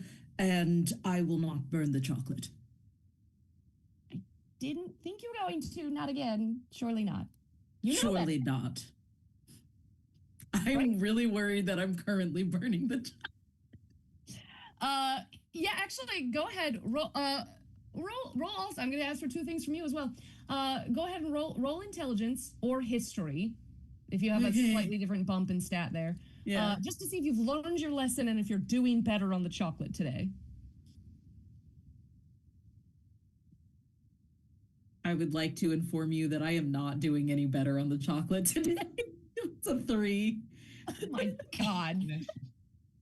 Wow. I'm not a baker. I'm a murderer. Clearly. Incredible. As you destroy another batch of chocolate.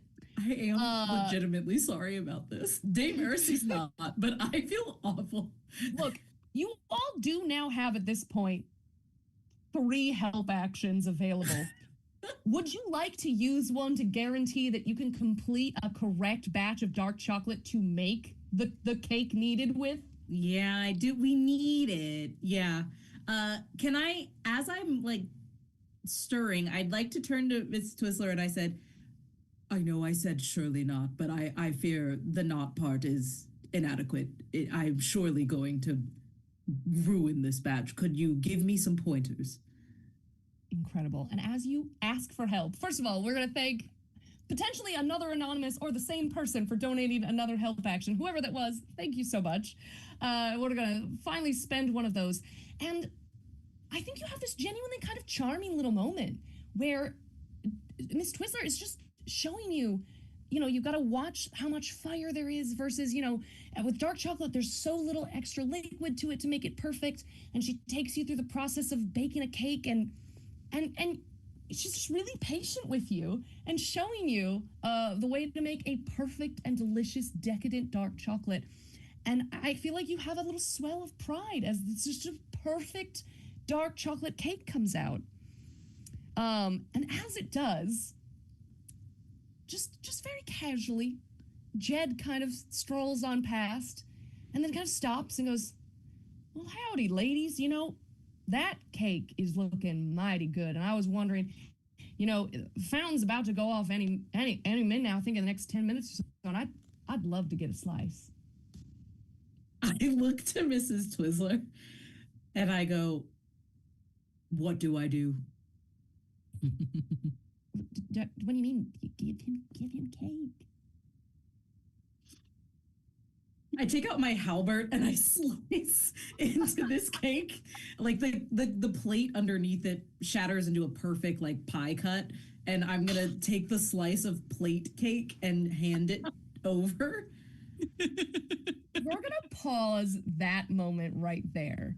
As you have just cut through cake and plate all together, we're gonna find out where our last villain field is. Kino Anti-Kino. Yes. Where are you in the marketplace? So I think Kino is on the upper left-hand tent. He is looking for the boiled meat that he critiqued the day before, where he just insulted them and said, you need seasoning, and realized, oh, he needs this as the boiled flesh. Yeah. Go ahead and roll with advantage, as we'll see how much boiled flesh you can acquire. All right. Let's see. Oh, okay. That would be a 17. Incredible. Yeah.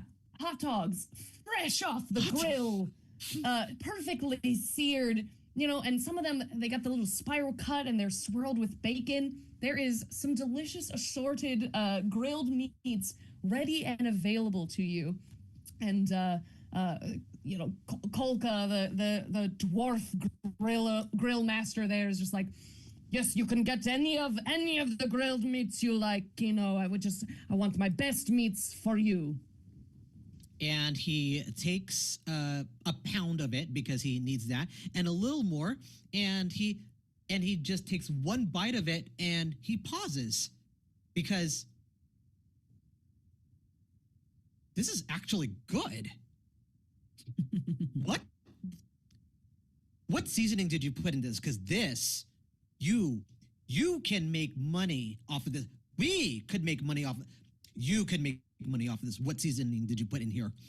That is a trade secret, but you enjoy that meat, and if I get the blue ribbon, we'll think about going into business together. Okay, I will see you at the judging at the fountain. And he takes all of the meat, getting it ready for the ritual. So as you all assembled around and in your various moments, I want to unfortunately, make a quick correction. Yes, Not yes. flesh. What? No, he's talking. I just wanted to point out, like, we kept up till now, every time we've talked about it, we've never mentioned it as boiled meat. It's been boiled flesh specifically. Oh, that is, no matter how disturbing that sounds. that is true. This is I think that meat and flesh are the same thing, but I should be referring this to as boiled flesh. So, Fair. You know, the logistics of arcane rituals. You must be specific. You have acquired, however, your pound of boiled/grilled flesh. It's part of the process that you observe that he actually boils the hot dogs before grilling them, and that's part of why they're so damn good. It's a weird process. At any rate, speaking of weird moments, Dame Mercy, as your halberd cuts through, cracking the porcelain plate, Jed, you see a flash in his eyes, a fiery, steely look, and he just suddenly turns and doesn't quite draw a weapon, but definitely has like hand on a blade, and kind of leans in close. Is your name really Dame Mercy? Why? Did you think that nobody would recognize you when you come out in all of your armored glory? Are you flirting with me? I am, well, no, I was thinking about it, and then I saw you in this black and nefarious armor, and I know you to be a member of the Boundless Shadows. Are you or are you not? I'm trying to figure out if Ursi would lie. It's 5 minutes from now.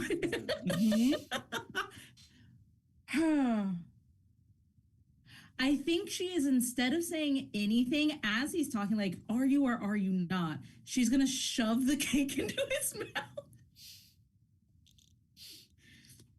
I tell you what, for a maneuver I don't think he was necessarily anticipating, I'll allow you straight up luck roll.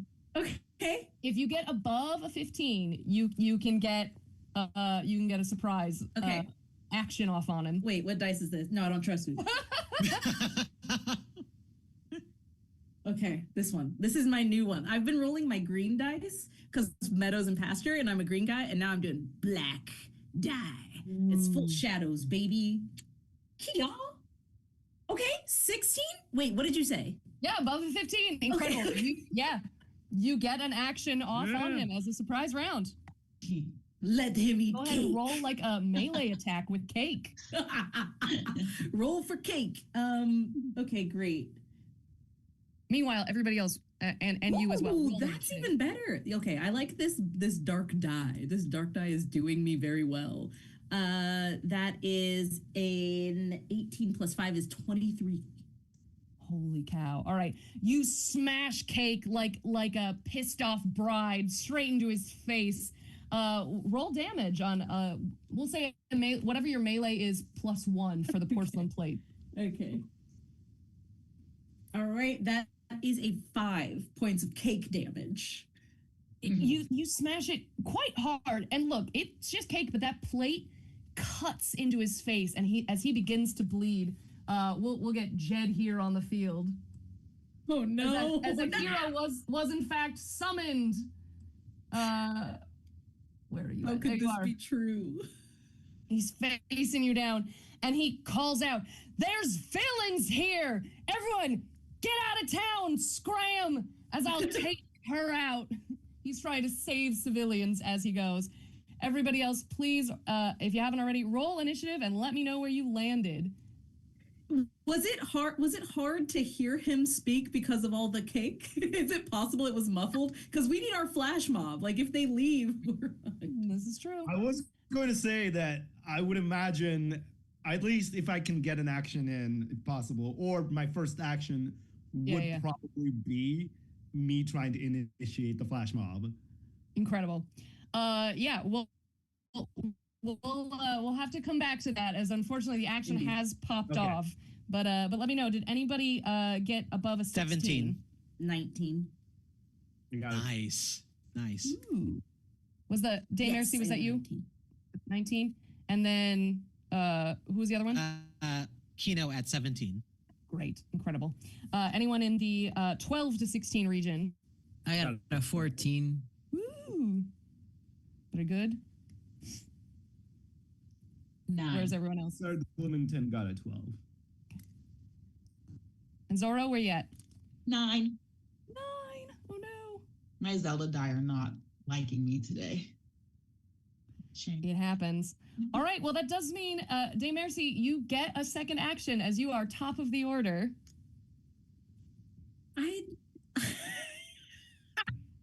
This sucks because I am not supposed to start the plan. I'm supposed to wait for the plan and then do damage control. I didn't want to roll this well. I think Dame Ursi has been thrown off and is going to attempt to not use any weapons because that will instill some fear. So she's going to try and make a couple of like unarmed strikes. Actually, can I try to grapple him into the vat of chocolate? Yes. 100% you can. I need him to be quiet, and he's being very loud. Okay, grapple is my strength. Okay. Yes. Whoa. Well, I don't know what he's gonna roll, and this is a contested check, but that is a dirty 20. Incredible. He is grappled. Let me double check. I got to double check 2024 rules on grapple. Yeah, I'm not super clear on them. I just know it can be done. I'm supposed to have 2 attacks in an action, but I'm not trying to cause damage. I literally would just like to move him with my movement back over towards the vat if I can, and which I'm not sure if I can. If the attacker has an object in both hands, they kind of, that's not what I wanted. Just give me the simple, good Lord.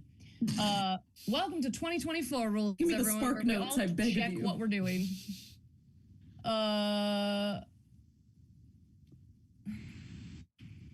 Rude.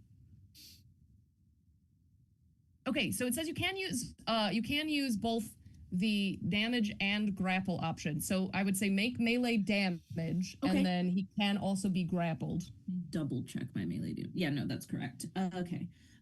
So that is 6 damage. I think probably if you're trying to like shove him into the chocolate, not only is the chocolate burning, but also probably like the cauldron edge, like, Oh my hurts god, I 'cause forgot it's sealed. hot. Yeah.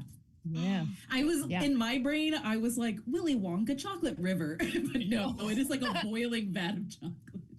Yeah, I mean it is boiling, but also it do be hurt. He's got a steel stomach. He'll probably be fine. Yeah. I mean steel stomach and metal face. Yeah. Okay, great. So he is grappled. You can make a second attack if you would like, but it would probably need to be something like, again, pushing him melee attack since you're. Yeah, I'll do try to hold him. if he's not going to go into the vat, I'm going to try and like double make sure he's at least head under so he can't keep calling out to people. Okay, that is a 17 to hit. Yeah, that'll do it. You push him down further into the chocolate, and there's like burbling up. And also, you remember how the chocolate fish smelled? This is now like barbecue chocolate, as flesh is searing a little bit in the hot chocolate. Ooh. And as noted by Kitskia, it is also making him dummy thick, so his ass looks great in the chocolate. Well, at least there's that. Ass out, head down. Roll more damage. Oh, yeah. Okay, that was a 4. Great. It do hurt. It's not killing him yet, but if he doesn't get out, that is gonna be rough. Meanwhile, though, you have silenced him, so a handful of these crowdspeople that were closest and can see what's going on are going to start kind of backing away, and some of these folks as well are just going to kind of push backwards a little bit. Crowd has opened, but they're not otherwise alarmed. I think most people think maybe he said something rude to you. Yeah. And I'm the bouncer. Like, I'm bouncing him into a vat of boiling chocolate. Incredible. Well, it is now Jed's turn. What is your grapple DC? That's a great question. What? If you can't find it fast, we'll call it a 17 if that sounds fair. Am I supposed to have it somewhere? Like, is it just my strength or something? I believe I believe it would be plus your strength. My Lord. total strength modifier is 21, so I have a +5 to it. All right. I don't know if you're going to be able to make out of that. The only thing I'm good at. No. I don't think a 2's gonna do it. So he continues to struggle and he is submerged in the chocolate. Unfortunately, though, this does mean you are unable to get the cake over to the fountain. With that, Yeah, it is. it's sitting. you know, It's sitting where I was trying to serve him a slice. So it is sitting there. So if It's ready anyone and close to waiting. me can get it, great. I'm busy. Great, Kino. It is your turn. What would you like to do? I see that Dame Ursi like has Jed under control, as far as I know. But I have the boiled hot dog, so I'm gonna just run over to where she is and grab the cake. So I'm gonna. All right. Yeah. What is your speed? Let's see. Speed. Let me see. 30 feet. So I guess Ooh. I'm gonna dash. I don't think he's gonna make it. Which way do you want to go, though? Do you want to go through kind of closer to the shops or closer to the fountain? I kind of want to make a beeline over to Dame Ursi. Oh yeah, I see what you mean. Closer to the fountain. All right. I get you 5, 10, 15, 20, 25, 30. You can see her better now. Amazing. Would you like to dash, or are you going to take an action while you're here? I'm gonna dash. Yeah. I think go ahead and roll me a perception check. I'll allow this as you can kind of pass through the crowd and see how much they're taking in. Oh shoot! Natural 20. Woo! Yeah! I think you get the vibe that most of the crowd still doesn't know what's going on, and that includes the Lord Mayor, who's currently caught up in a crowd of people doing like the handshakes and kissing babies. He looks like he's trying to pull himself away and get back to the fountain so he can do the ceremony, but he is currently caught up in this crowd here of people. Okay. So now that I perceive that, I'm gonna detour and kind of distract the mayor so that he's continuing to shake hands and say, the fountain doesn't have to open unless you're ready. So go ahead and shake babies and kiss hands. So you just the other shout way. this out over the crowd of like, don't worry about it, Lord Mayor, we got plenty of time. Exactly. Great. So we'll do that as your free action for this turn. Guy, as things appear to be popping off, you're probably the furthest out. So I don't know if you would have necessarily taken notice quite yet, but you would know that it's almost time for ritual. So what would you like to do? I probably imagine I saw Kino running and I'm looking to see what's going on. And I might, can I see if there's to see if I don't know if I can see from right here where it's going on because it's on the other side of the fountain. But I did see Kino running, so I know there's something up. So I'm going to very quickly, hey guys, shop's closed, and lower a curtain real quick and slip into the crowd to see if I can get a better view on what's happening because my buddy just darted off and I'm a little concerned because we're very close to showtime right now. Are you, I assume a gnome, you're probably 25 feet of movement? 30 feet. Ooh. So you can kind of dart around the crowd. I think with just your regular movement, you would be able to get close enough to see that Dame Mercy is drowning a man in chocolate. Oh, cool.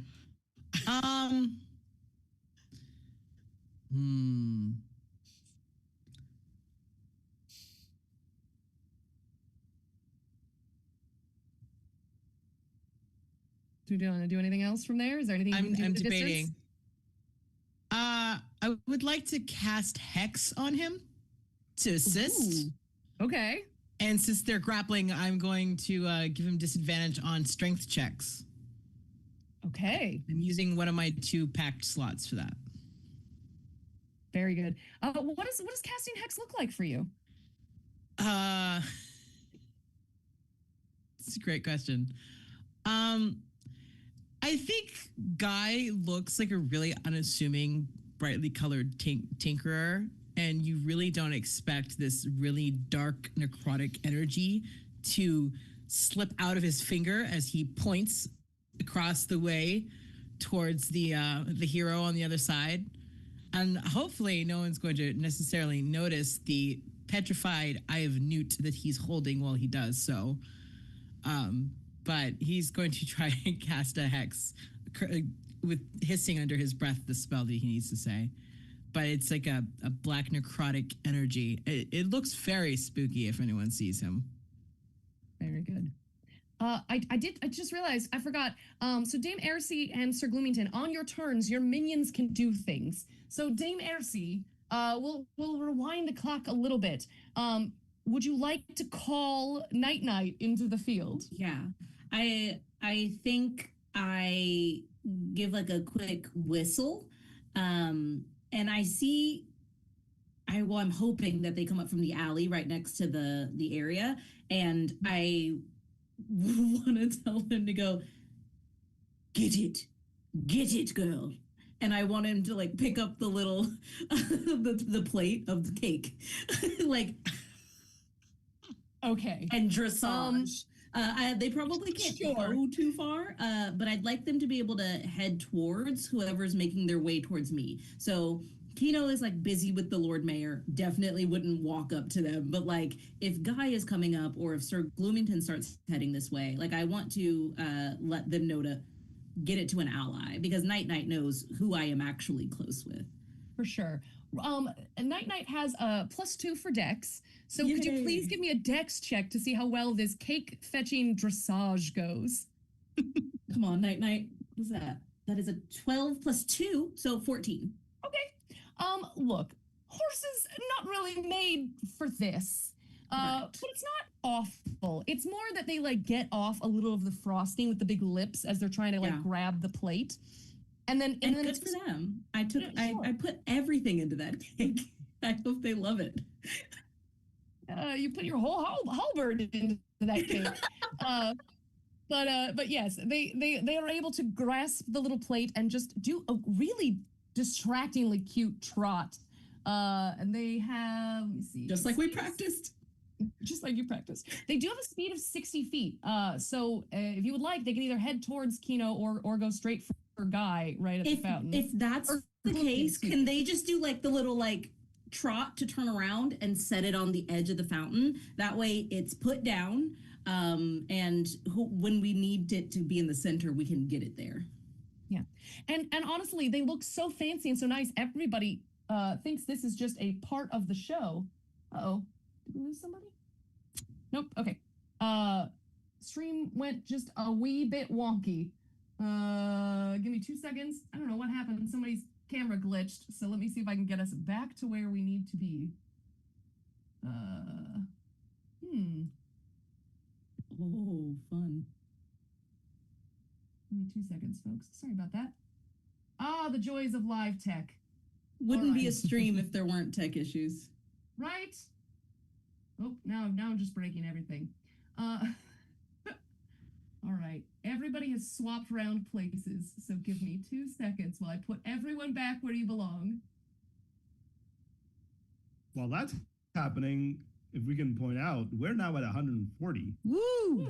Woo! Hey, love that. Well, thank you, friend. Nice. More minions, perhaps? We done did it. Hopefully no heroes. Definitely no Fail. legendary heroes. I will tell you in just a second. Oh, my little nightmare is so pretty. Okay, I think everybody is back where we belong now. And bad news, message from Anonymous. First of all, you all do have another roll with advantage. Woo! Woo. Yeah. Thanks to Kimberly, so thank you so much. Thank you. But unfortunately, we're gonna roll a little initiative here. No. And could any of you who feels like it, go ahead and roll me a d4. Oh, Whoever does it first wins. As One. Anonymous has said, someone needs to stop this villainry. I heard a 1. I got a 3 when I rolled it.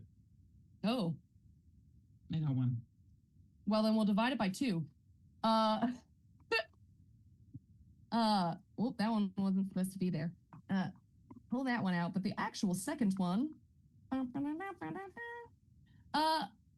from up, in fact, up that same pathway near the chocolate, you all hear a yell as Dame Mercy, you recognize another person that you have frequently bounced from the bars. Yanka Yasheri, the woods keeper's daughter,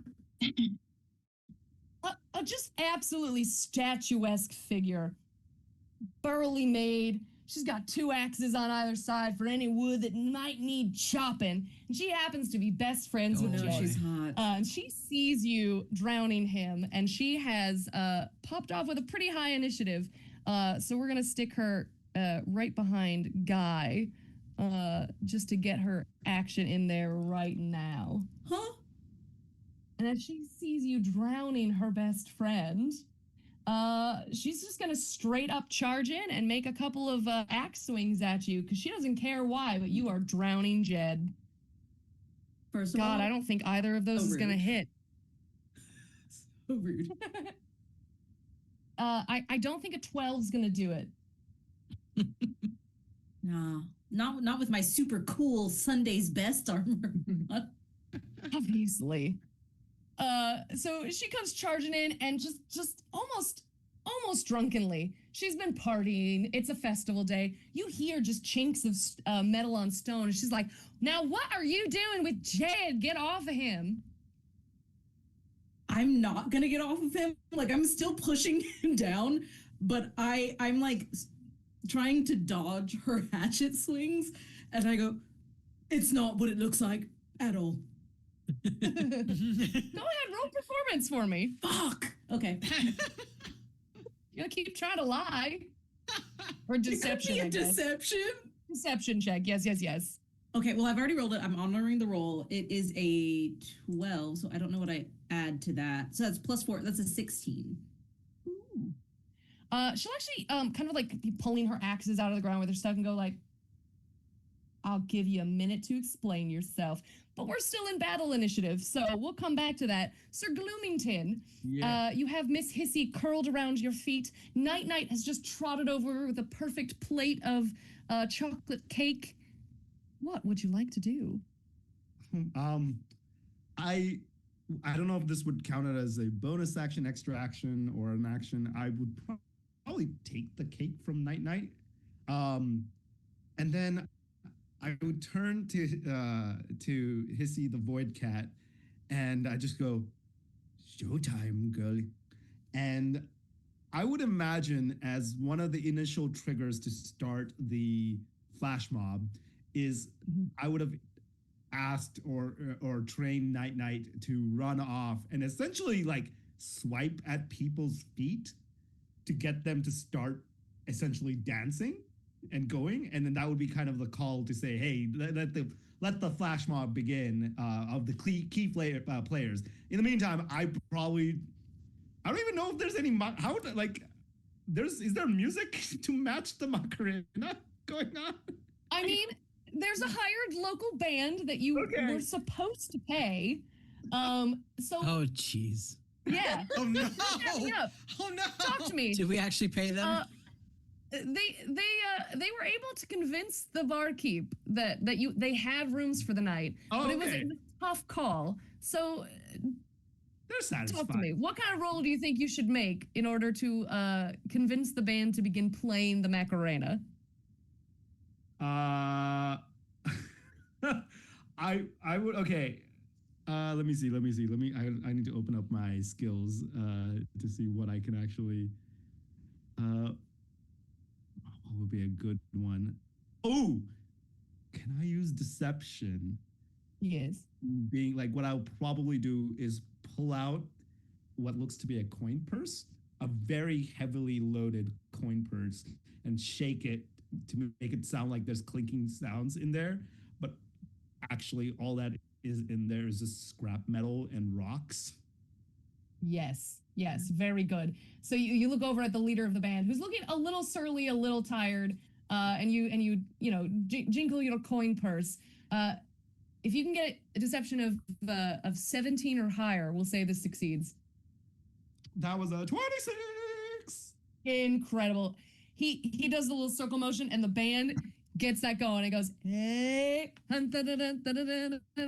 don't know any of the words, but it is popping off. Meanwhile, Miss Hissy has an aura of cuteness, which means that anyone within 10 feet of her must succeed against a DC 15 wisdom saving throw or be charmed by the cat for an hour. So I would love if you would actually roll now instead for the crowd. If you want them to fail their wisdom, they have a +0. So hopefully this will be easy. What do you want me to roll? Just roll it d20 with a +0, and if you can get under a 15, it's golf rules. They are charmed by Miss Hissy. Got a 14. Incredible. It's not so much that they have a difficult time being enamored of her cuteness. It's more of whether or not she actually goes to do what you've trained her to do. But she just doesn't. You can see her winding through the crowd and everybody's like, this makes me feel like dancing because the cat is doing this and that makes me want to do this and this and this and this and shake Macarena. Incredible. We'll get to their performance check in a minute. But I'm assuming that's going to be just about all for your action, yes? Let me see if I can do any bonus actions. No. No, that's just, no. Yeah, no. I'll wait. Okay. Zorro. Dancing is popping out. You've seen a horse trot with some cake. What would you like to do to try and complete this ritual? So we still have to get into the fountain, correct? Yes. Can I dash over to the fountain as my bonus action? 30 feet. It's 60. Yeah, there you go. You can, okay, cool. Yeah, you can totally make it. And hop inside with the cake? That's gonna be a lot of action for one turn. Okay. Go ahead, roll me I was trying to think dexterity. We'll see how agile you are in this moment. And if you can get an 18 or higher, I'll grant you some additional speed. Because you do have still 2 help actions on the board. Okay. Flat dexterity? Yeah. Dirty 20. Yes. Incredible. Thanks to your anonymous helpers, we'll give you not only some extra speed, but essentially another action. So you can, in fact, open up the stone and begin getting the cake inside. So I say, night, drop it. Drop the cake. I take the cake and I just start to climb into the mechanism. Incredible. Fabulous. That takes us then to the Lord Mayor. Kino, I know you were distracting him. Let me see if he can resist your distraction and if he'll keep kissing babies. That was cocked. We must honor the cock. Honor the cock. Unfortunately, that fell worse in y'all's favor. He does actually now notice the distraction. He's not quite totally sure what's happening, though. And I think he's going to just take a moment to kind of analyze what's going on. And I'm going to roll perception to see if he's more distracted by what's going on with Dame Aircy, Jed, and, I forgot to get Yanka on the board. Although I did note somebody. Oh, no, is she there? Oh, she's just on a roof. Let's get her where she's supposed to be. Trying to help out Jed here. Failing miserably. I'm gonna see if he's more noticing that or what's going on at the fountain. He is more noticing y'all. So he's going to begin striding over to break up what he believes to be a misunderstanding or a fight of some variety. What on earth? Dame Aircy, what's going on? Why is Jed... My God, that smells like barbecue chocolate.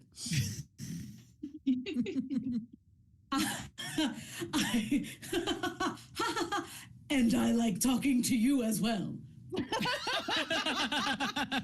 Incredible. It's like she has a script and it's not Well written. It is not. And it is now the crowd's turn. I'm gonna roll I guess performance to see if this mob is beginning to do the dance very well or not yet. They rolled straight up a 19 on the die. The Macarena is popping off. Not even Dave could stop them now. The hips are Dave. fluid. You've never seen a crowd move like this. It's incredible. As they shimmy, shake, spin, and jump, whatever, the Macarena ball. There's a kickball change in there that you added, just to impress your great aunt Velmora. I almost said Velma. But that does take us back to the top of the order. Dame Ercy, you've got the Lord Mayor observing you. You've got Yanka observing you, and you are still grappling Jed. I let go of Jed. And I'm going to reach for my halberd, but not unsheath it. And I want to look at the Lord Mayor, like, dead in his face and go, I'm just doing my job. And I want to use my conquering presence here. All three of them need to make wisdom saving throws, or be frightened of me for a minute. Oh, very good. Okay. Let me get 3 people's stats. Y'all, I have so much paper right now. Sorry. I'm so sorry. I'm surrounded and I'm lashing out. As you should. Never apologize. Okay. Yanka. What did they need to hit? It's a DC 15. Okay. Fail. Oh, excuse me. That was Jed. Fail. I believe Yanka is also going to fail, though. Yep, fail. The only one who succeeds is the Lord Mayor. Okay. Okay. He's not intimidated. He's not cowed. But also, he's still not wholly sure what's going on. So if you'd like, you can also roll another deception check just to see if he's convinced. He's not going to suddenly back away. Instead of deception, may I pitch you, Your Honor, persuasion? Because I am telling the truth. This is my job. Ooh, I am persuaded. Roll with advantage. Watch me rolling that one for being shenanigansy. Hey, Oh, wait, no, not my green one. My sexy little black and blue dice. Okay. Period. What do I add to that? Okay, great. That's one of my only proficiencies, so that is going to make it a 25. Oh, stunning. You are absolutely telling the truth. Now, he doesn't know what truth you're telling. You are telling the truth. So he's wholly convinced. He's like, now, Dame Ercy, I absolutely trust and respect you. You know, I've always said that Jed was one day going to drink too much and make a mistake. I'm doing everyone in the country now.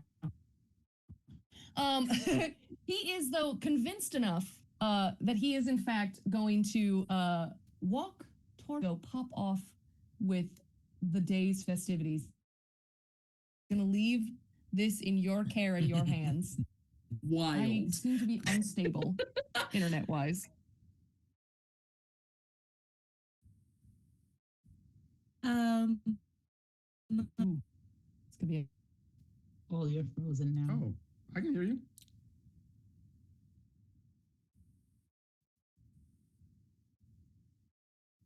Oh.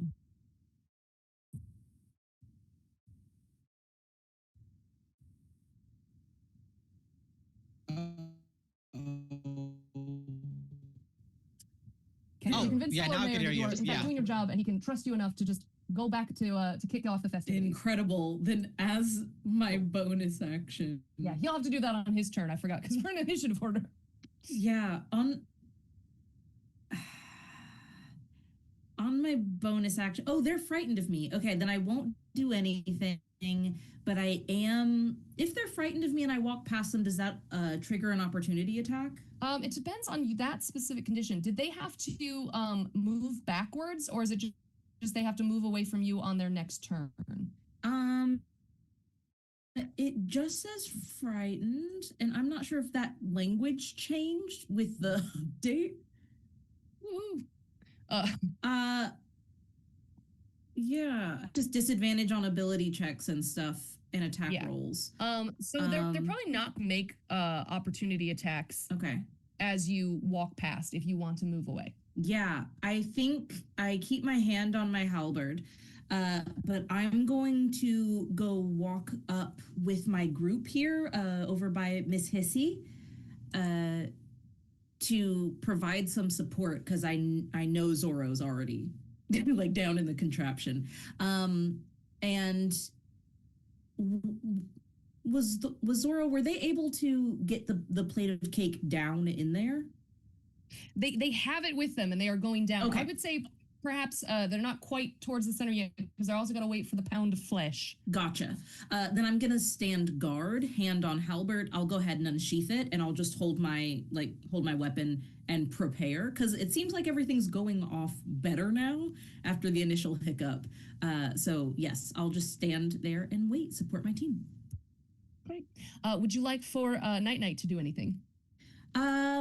I think I'm gonna have Night come stand in front of Jed and Yana? Yanka. Stand in front of Yanka and Jed so that if they try to pass, then I will be alerted. Just some more dressage stomping, but like it's a code that we know. So if they start coming after me, I'll know because Night will tell me. Great. That brings us actually to Jed, who is covered in chocolate, singed, burning. I would say probably just struggling for most of his turn to kind of like get cleaned and get cleared, and is a bit disoriented. I tell you what, go ahead and roll a nat 20 or roll a nat 20. Just roll nat 20s all day. Roll a 20 for me, and we'll see how effective you were able to not just frighten him, but also like keep him from any action. If you can get above a 15 of just a straight up. I did not get above 15. I got a 12. Okay. He is frightened of you, as again, burning, smearing chocolate covering his flesh. I think though he's going to feel confident enough to try and attack your pony and get your pony. I know.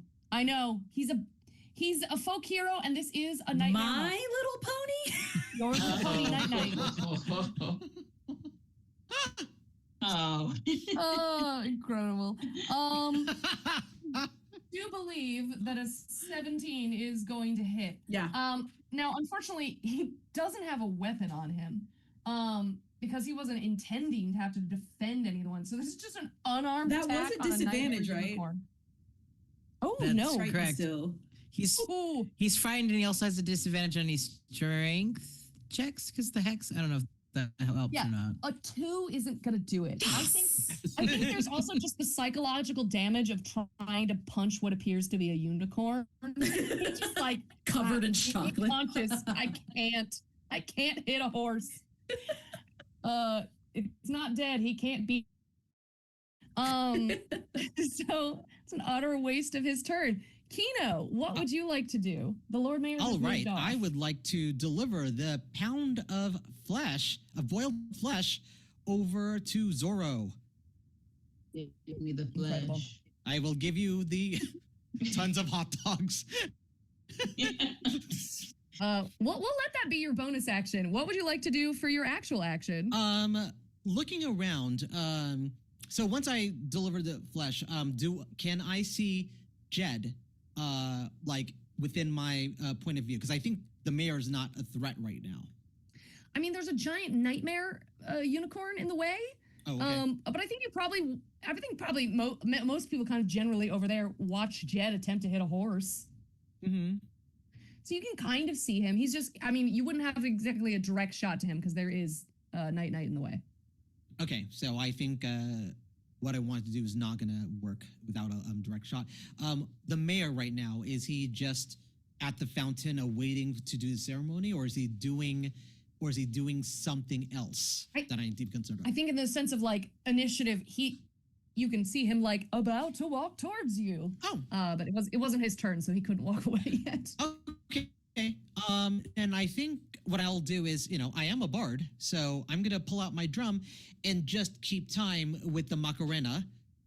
So I look like I'm part of the ceremony, and there's a reason why I'm there. Great.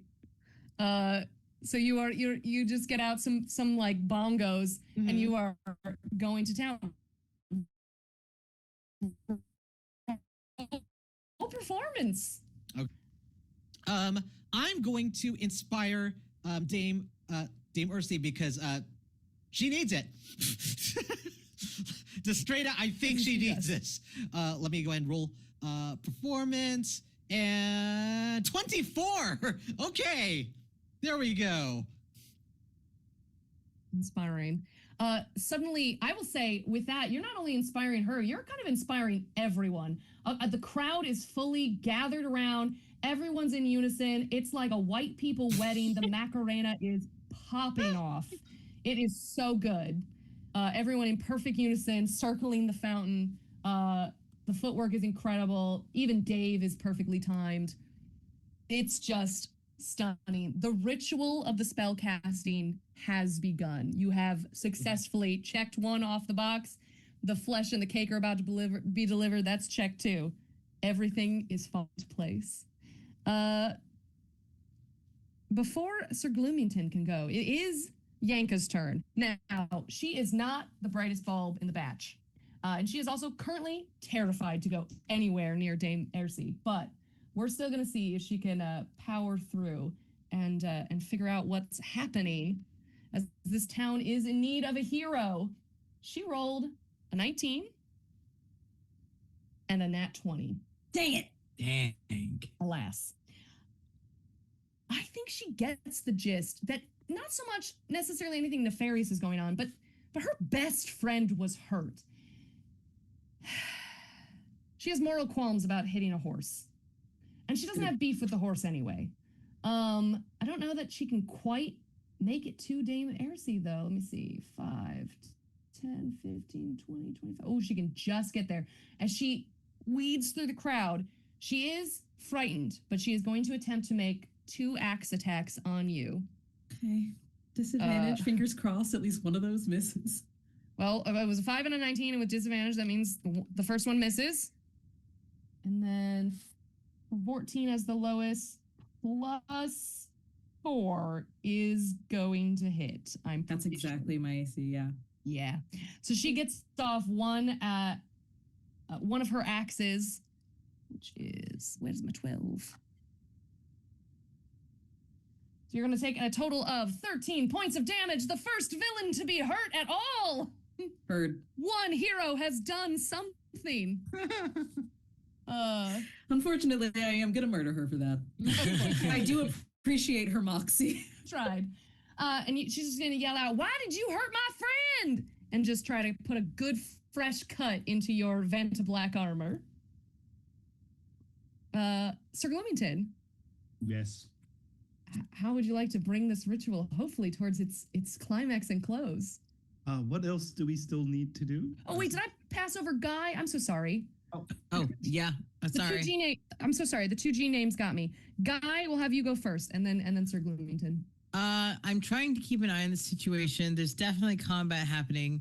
I'm a little worried about the mayor turning on us, but he hasn't yet.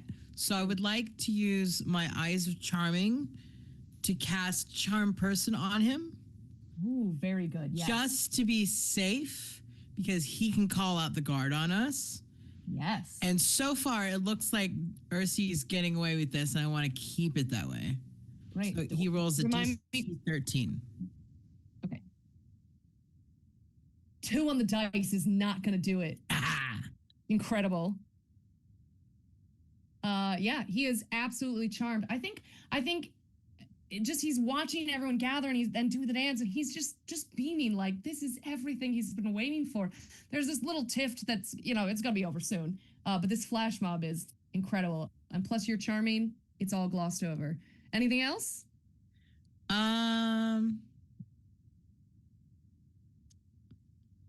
I think that's all I'm going to do right now as far as actions, but I do want to get closer to where the mechanism is to assist. Okay, great. Yeah, we'll have you shimmy and shake your way through the dancing flash mob. They easily part. They think you're just part of the dance. Hurt. Awesome. Sir Gloomington. Yes. I guess what else is remaining of the ritual now? So we have the flash mob, we have the cake, we have the pound of unseasoned meat, boiled meat. We need the water that's pure, and then we need the sigil to reveal itself, which Zorro is heading down there to do right now. Okay. Yeah, essentially, once Zorro has dropped off the goods, you are good to slam the stone into place. So if you'd like, you could hold your action. Okay. Yeah. I would like to hold my action then. Great. So then, Zorro, it's your turn. All right. I would like to place the cake and meat in the middle of the sigil. And then, Yeah, go ahead and roll me a dexterity check just to see, because there are a lot of delicate gears and you don't want to interfere with y'all's setup. So we're going to want an 18 or higher. I'm sneaking. 11. No. Would you like to use your last remaining help action? Yes. Do it. Yes. Guaranteed success. Then describe for us as you nimbly weave your way to deposit these and then get out. All right. So with this bag, I'm going to call it a bag of hot dog liquid and wieners, and then chocolate cake in the other hand, I'm just going in and out between these pipes. So I'm like, okay, I got this. And then I make it to the middle. It's Macarena outside. It's Mission Impossible inside. Yeah, exactly. And I spread the weenies out around the cake. So I decorate it a little bit. It's got to be like kind of cute. It's gross already. And then I successfully arrange everything and then use thaumaturgy to cast my voice out and say, push the stone, so that they can hear me. And I'm just going to hang out here. And it's rigged to blow. Are you sure? Oh, it's blowing up. Yeah. It's gonna set the lard on fire. So you might want. I'm not dying with the hot dogs. Okay, so I am charging out. Night. I refuse to smell like meat. I already smelled like fish. I am charging out of this fountain.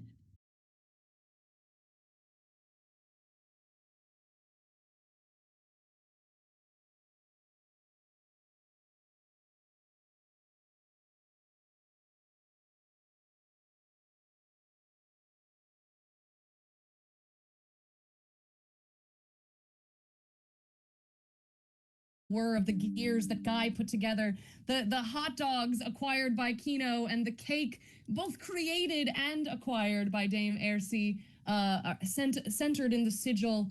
Zorro having perfectly placed them, your sigil work being immaculate, the flash mob popping off. A series of things happen very quickly, and that is first that the fountain not explodes, but glistens and glimmers, and water flows forth. And as those first droplets of water hit the sigil and mix with the hot dogs and the cake, suddenly the fountain then explodes in a lardy burst of fire. And as it is broken, beneath it, the sigil is revealed. And suddenly, as if just an ash cloud began to explode from this, boundless shadows are cast across the sun. And the world is suddenly plunged into darkness. Huzzah! Could you all, we'll go in reverse rainbow order, describe for all of us the feeling of satisfaction and the first thing you do as the world is cast into eternal night. So Kino, so I stepped away because I actually do have a bongo. and so he's just playing the Macarena drum beat, just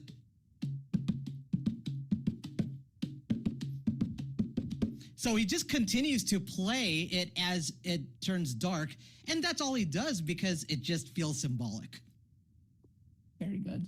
And what is the first thing you do in a world of eternal night?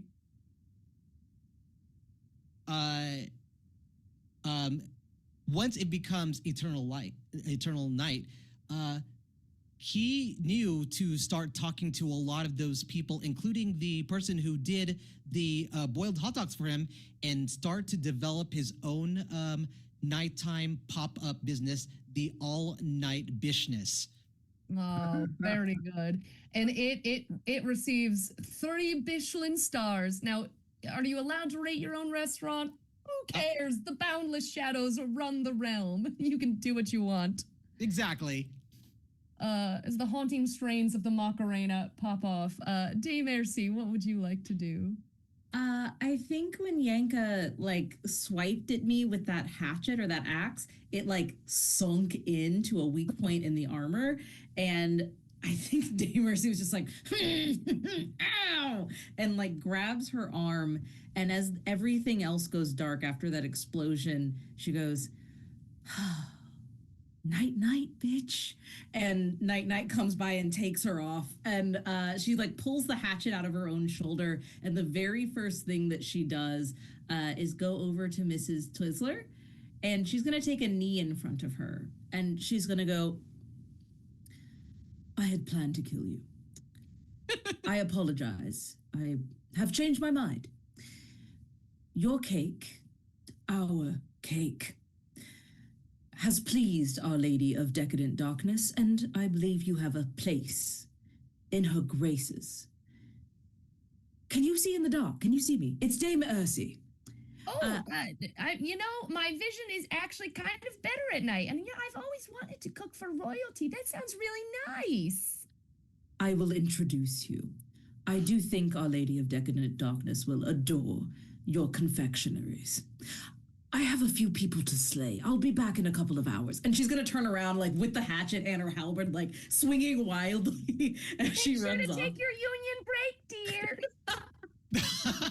Yeah, Dame Mercy's so happy. It's dark. No one's judging her. She made her Lady of Decadent Darkness happy, and she learned something new about herself and forgave someone, which doesn't happen.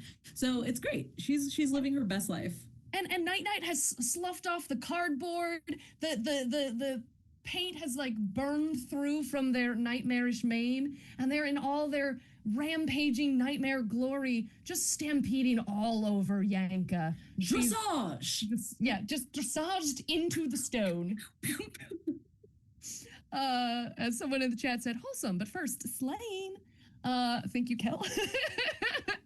All right. Sir Gloomington, the world is yours. You are recognized by your nightmare lord. Sorry. Oh, I'm on the opacity. Hang on. Sorry. Darkness. I was on the wrong mouse. The evil sorcerer, Jik Aneri, in fact, recognizes you as having played the most pivotal role in getting this ritual to pop off, and you are elevated through the Legion to sit at his right hand. But what would you like to do in this world of darkness, and how do you feel in the moment? You just see him looking ecstatic at this point. And up till now, what appeared to be a very, very clean and yet gaudy looking cloak suddenly starts magically bellowing in a non-existent breeze. And for first time, because it is darkness, because it is true black, it reveals itself and its capabilities, and you just see him start flying in the air because it is a cloak of bats. And you see him go up and then kind of twirl around, do the very signature vampire-esque like hood over face, and then in a cloud of smoke suddenly puffs out, and in his place is a bat flying off into the moon. Or is there a moon sky? There's no moon sky. It's just all darkness. Yeah. As he just goes off, squealing and squeaking in joy. and hopefully awaiting the promised riches and more importantly, the promise of getting rid of his aunt. Yes. No, I think perhaps that might be the next mission is figuring out how to get some light to the moon so you can still have moonlight in a world of endless night. But in the meantime, you are in fact rewarded with a castle, and on these cold, cold nights as you sit on a throne before your fire, Miss Hissy will in fact wind her way not only through your legs, but sit on your lap and purr gently as you have also won her allegiance as you have doffed off your great aunt Velmora and successfully completed the ritual. Zorro, what would you like to do, having played such a critical role in getting the pieces into place? Well, Zorro, at the edge of this doomed festival, hears the sound of sniffling little cries and realizes that the children have lost it. They're so sad. They're crying. And Zorro just goes, aha, finally, I've had enough, and is dancing and prancing in the darkness, absolutely loving it, and goes up to a child and steals the toy that they got from Guy's stall and just stabs it with their rapier. And I was like, I am finally free. But of course, the shrill screams of kids gets to them, and they stop having so much fun, and they're like, okay, fine, okay, they need to shut up and just go back to pointing their sword at the kids, and the kids love it, and they're playing, and they're like, all right, we're back, it's fine. I think this eventually kind of turns into your own little like endless night kid scouts, where you stop just playing with them and now you're actually like teaching them like real rapier skills. Yeah. So that eventually you have just like a legion of little apprentices who are deadly with a blade. And I get them all little cloaks so that we match, and we're just in the shadows forever. Incredible. Guy. So Guy, being a gnome, has dark vision, and so he's pleased and smiles and goes back to his little shop and opens it up to sell his little trinkets with little lights that maybe the kids will appreciate a little bit more now that it's darkness. But he also reaches for his book, his warlock tome. Very much looking forward to the festival being over so he can read in it whatever his next mission is for his Dark Lord. And I think you in fact kind of put it the most well is what is most satisfying in this world of darkness is that now the little lights that magic creates are so much more recognized and appreciated for what is light if there are no shadows. And now there are in fact boundless shadows. Thank you so much to everyone who took part in our stream today, who watched it, who was with us. Oh, I didn't realize on this other screen everybody is so out of order. Oh Lord, let me just go back to the battle. We're not going to be on the other screen. We don't have time for that. We'll just enjoy this beautiful view of the darkened realm. Thank you all for being here. Thank you for those of you especially who helped us raise. Let me get the final count. I believe we're at 140 for Dots RPG. Thank you so much. Just because our stream is over doesn't mean you have to stop donating. You're going to either donate to our Tiltify just to be like, I'm donating because of you, or you can go straight to Dots RPG and you can donate to them and support all the wonderful work that they do. I do want to go very quickly around the table, and we'll continue in reverse rainbow order for everybody just to say once again who you are and where else you can be found. Hi, I'm Ryan Omega. I played Kino, and you could find me on Instagram under Ryan Omega. You could also find me on the YouTube channel Geek Public. You could also find me if you're going to San Diego Comic-Con. I am the host in LA. So we have an amazing set of contestants that are competing on Friday for my points. My contestants who are competing are Goldie Chan, Vince Casso, Ivan Van Norman, Alex Catherine, and Carmen Morales. So if you are in the area and have a badge, please come on by. It will be an amazing time. It's always a good time, and I'm not just saying that because I've been a contestant. It's incredible. Meadow. Howdy, I'm Meadow. I have been Meadow and will hopefully continue to be Meadow in the future. You can find me everywhere on the internet that matters at Howdy Love Darlin or Howdy Love Darlin GM. I am a TTRPG performer, a professional GM, and I design indie games with odd and underutilized mechanics. You can find me at a table playing a game every single day of the week. You can follow me to find out where that is. It's a bunch of them. I play 6 to 7 games a week, so I cannot wait to see you in other games playing silly little things and rolling dice even when they betray me. And it has been so very fun to be here. Thank you for having me, and thank you for donating for those of you who did to such a worthy cause. We really appreciate it. Super, super do. KP. Hi, everybody. First and foremost, thank you so much for having me on this amazing stream with these amazing people. And thank you all who donated. I really, really appreciate it for contributing to such a fantastic cause. And I think the biggest thing is I'm just genuinely proud of a community that is willing to be so inclusive and support inclusivity. And I genuinely love storytelling and tabletop role-playing games. And I'm so happy that we have Dot RPG to help more people join tables like this out there. So thank you all.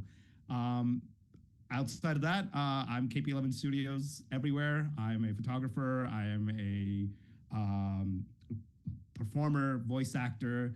You can find my work on Instagram, on Blue Sky, on Twitter. Well, maybe not on Twitter anymore. That's not a thing anymore for me. But on Instagram and Blue Sky as KP11 Studios. I'll be at Gen Con next. So if you're going to be there, do come by and say hi. And if you're interested in getting some, hopefully dope ass photos of yourself and headshots, especially if you need it for your future productions, I'll be doing that out there. So feel free to reach out to me for that if that's something that interests you. Absolutely incredible. One of my favorite things is how often I'm getting shots that you have taken submitted for headshots. It's fabulous. Kai. Hello, everyone. Thanks for coming. My name is Kai Grayson, and you can find me on Instagram as Kai Grayson. And I also produce and host a D&D comedy show called Roles for Initiative LA. Roles is spelled ROLES. And it is also a charity show. And the next one is August 9th at the Elysian Theater in LA. Yeah, just Los Angeles, not Hollywood. But yes, if you're there, please come through. It is the 1-year anniversary of that show, and I am very excited. Thank you. Congratulations. And thank you especially for jumping in. Those of you who follow our social medias generally might know that we were originally slated to have Morgan with us here today. They were unfortunately ill and unable to participate. So Kai jumped in very last minute, and we were so delighted to have you. So thank you so much for being able to be here and be a part of this. It was so much fun. Anytime. Last, certainly not least, Blake. Hello, I'm Blake, known in some circles as Blake the Drake. I'm almost everywhere on the internet as Smut with Plot. And if that username makes you laugh, then you belong on my stream. I stream here in Twitch on Sunday nights. I also run a Geek and Gamer magazine called Blake's Dungeon, which you can also find almost everywhere on the internet. I actually have our own Rhino Omega in our newest issue, which is available for pre-order right now. That's at blakesdungeon.com. And I want to thank you so much for letting me play. This was my first time doing one of these, and it was so much fun. Thank you so much. Genuine delight. I think I've now said it to all of you, but I'll also say it to the wide internet. Getting to do streams like this is such a joy for me because I can just call upon amazing folks like you, and then you come do this and you come play with me. And isn't that like the greatest part about D&D is we can just have playtime with our friends. And it's so fun for me to bring folks that I know from such different areas together to all come play a game together and support an incredible cause. I, once again, am Sarah Durnesque. I've been your hostess with the mostest. I'm producer for Pick Your Poison Productions. I will also be at Comic-Con this week for the first time ever. I'll be part of Charisma Check networking TTRPG event, so I hope you'll come out to chat with me and other folks from the TTRPG world if you're down in San Diego at the con. But I will also, I think perhaps more interestingly, be somewhere for an FX immersive thing. I haven't been told yet what it is. I suspect it has to do with the new Alien TV series. I'm working it literally in 2 days. And I don't know what it is. All I know is they wanted to know if I owned boots. So come check that out, I guess. And then otherwise, the last thing remaining for Pick Your Poison this month is Dungeons and Dreamgirls. So if you are in the Burbank, California area, you can get tickets for that today. That is our D&D burlesque show that I will dungeon master. We have 3 comedic heroes and 5 marvelous monsters, and we take you through a scintillating adventure of storytelling and striptease and song. So yeah, if you're available July 31st, that's going to be live at the Roguelike Tavern, our home venue when we are not on the internet. Last, certainly not least, we do actually, surprise, assuming all things remain stable, we will be having another stream this week. Crazy. One of our favorite DMs from the Roguelike Rumbles, Steve, will be DMing a high-risk canyon crawl adventure with some of our Rumblers. It's going to be what we call a Rumble venture, so in the world of the Roguelike Rumbles, but not a battle royale, an actual proper adventure. And that is going to be Wednesday, same time, same bat channel. Thank you all again so much for being here. Thank you so much to Dan is Baking, Dan the Baker, for inviting us to participate in the One Prompt One Shot Challenge and to participate in bringing awareness to accessibility in tabletop and the Dots RPG project. I can't say anything more other than thank you all for being here. Thank you for being a part, and have a great night. Yay! Yay! Bye. Thank you.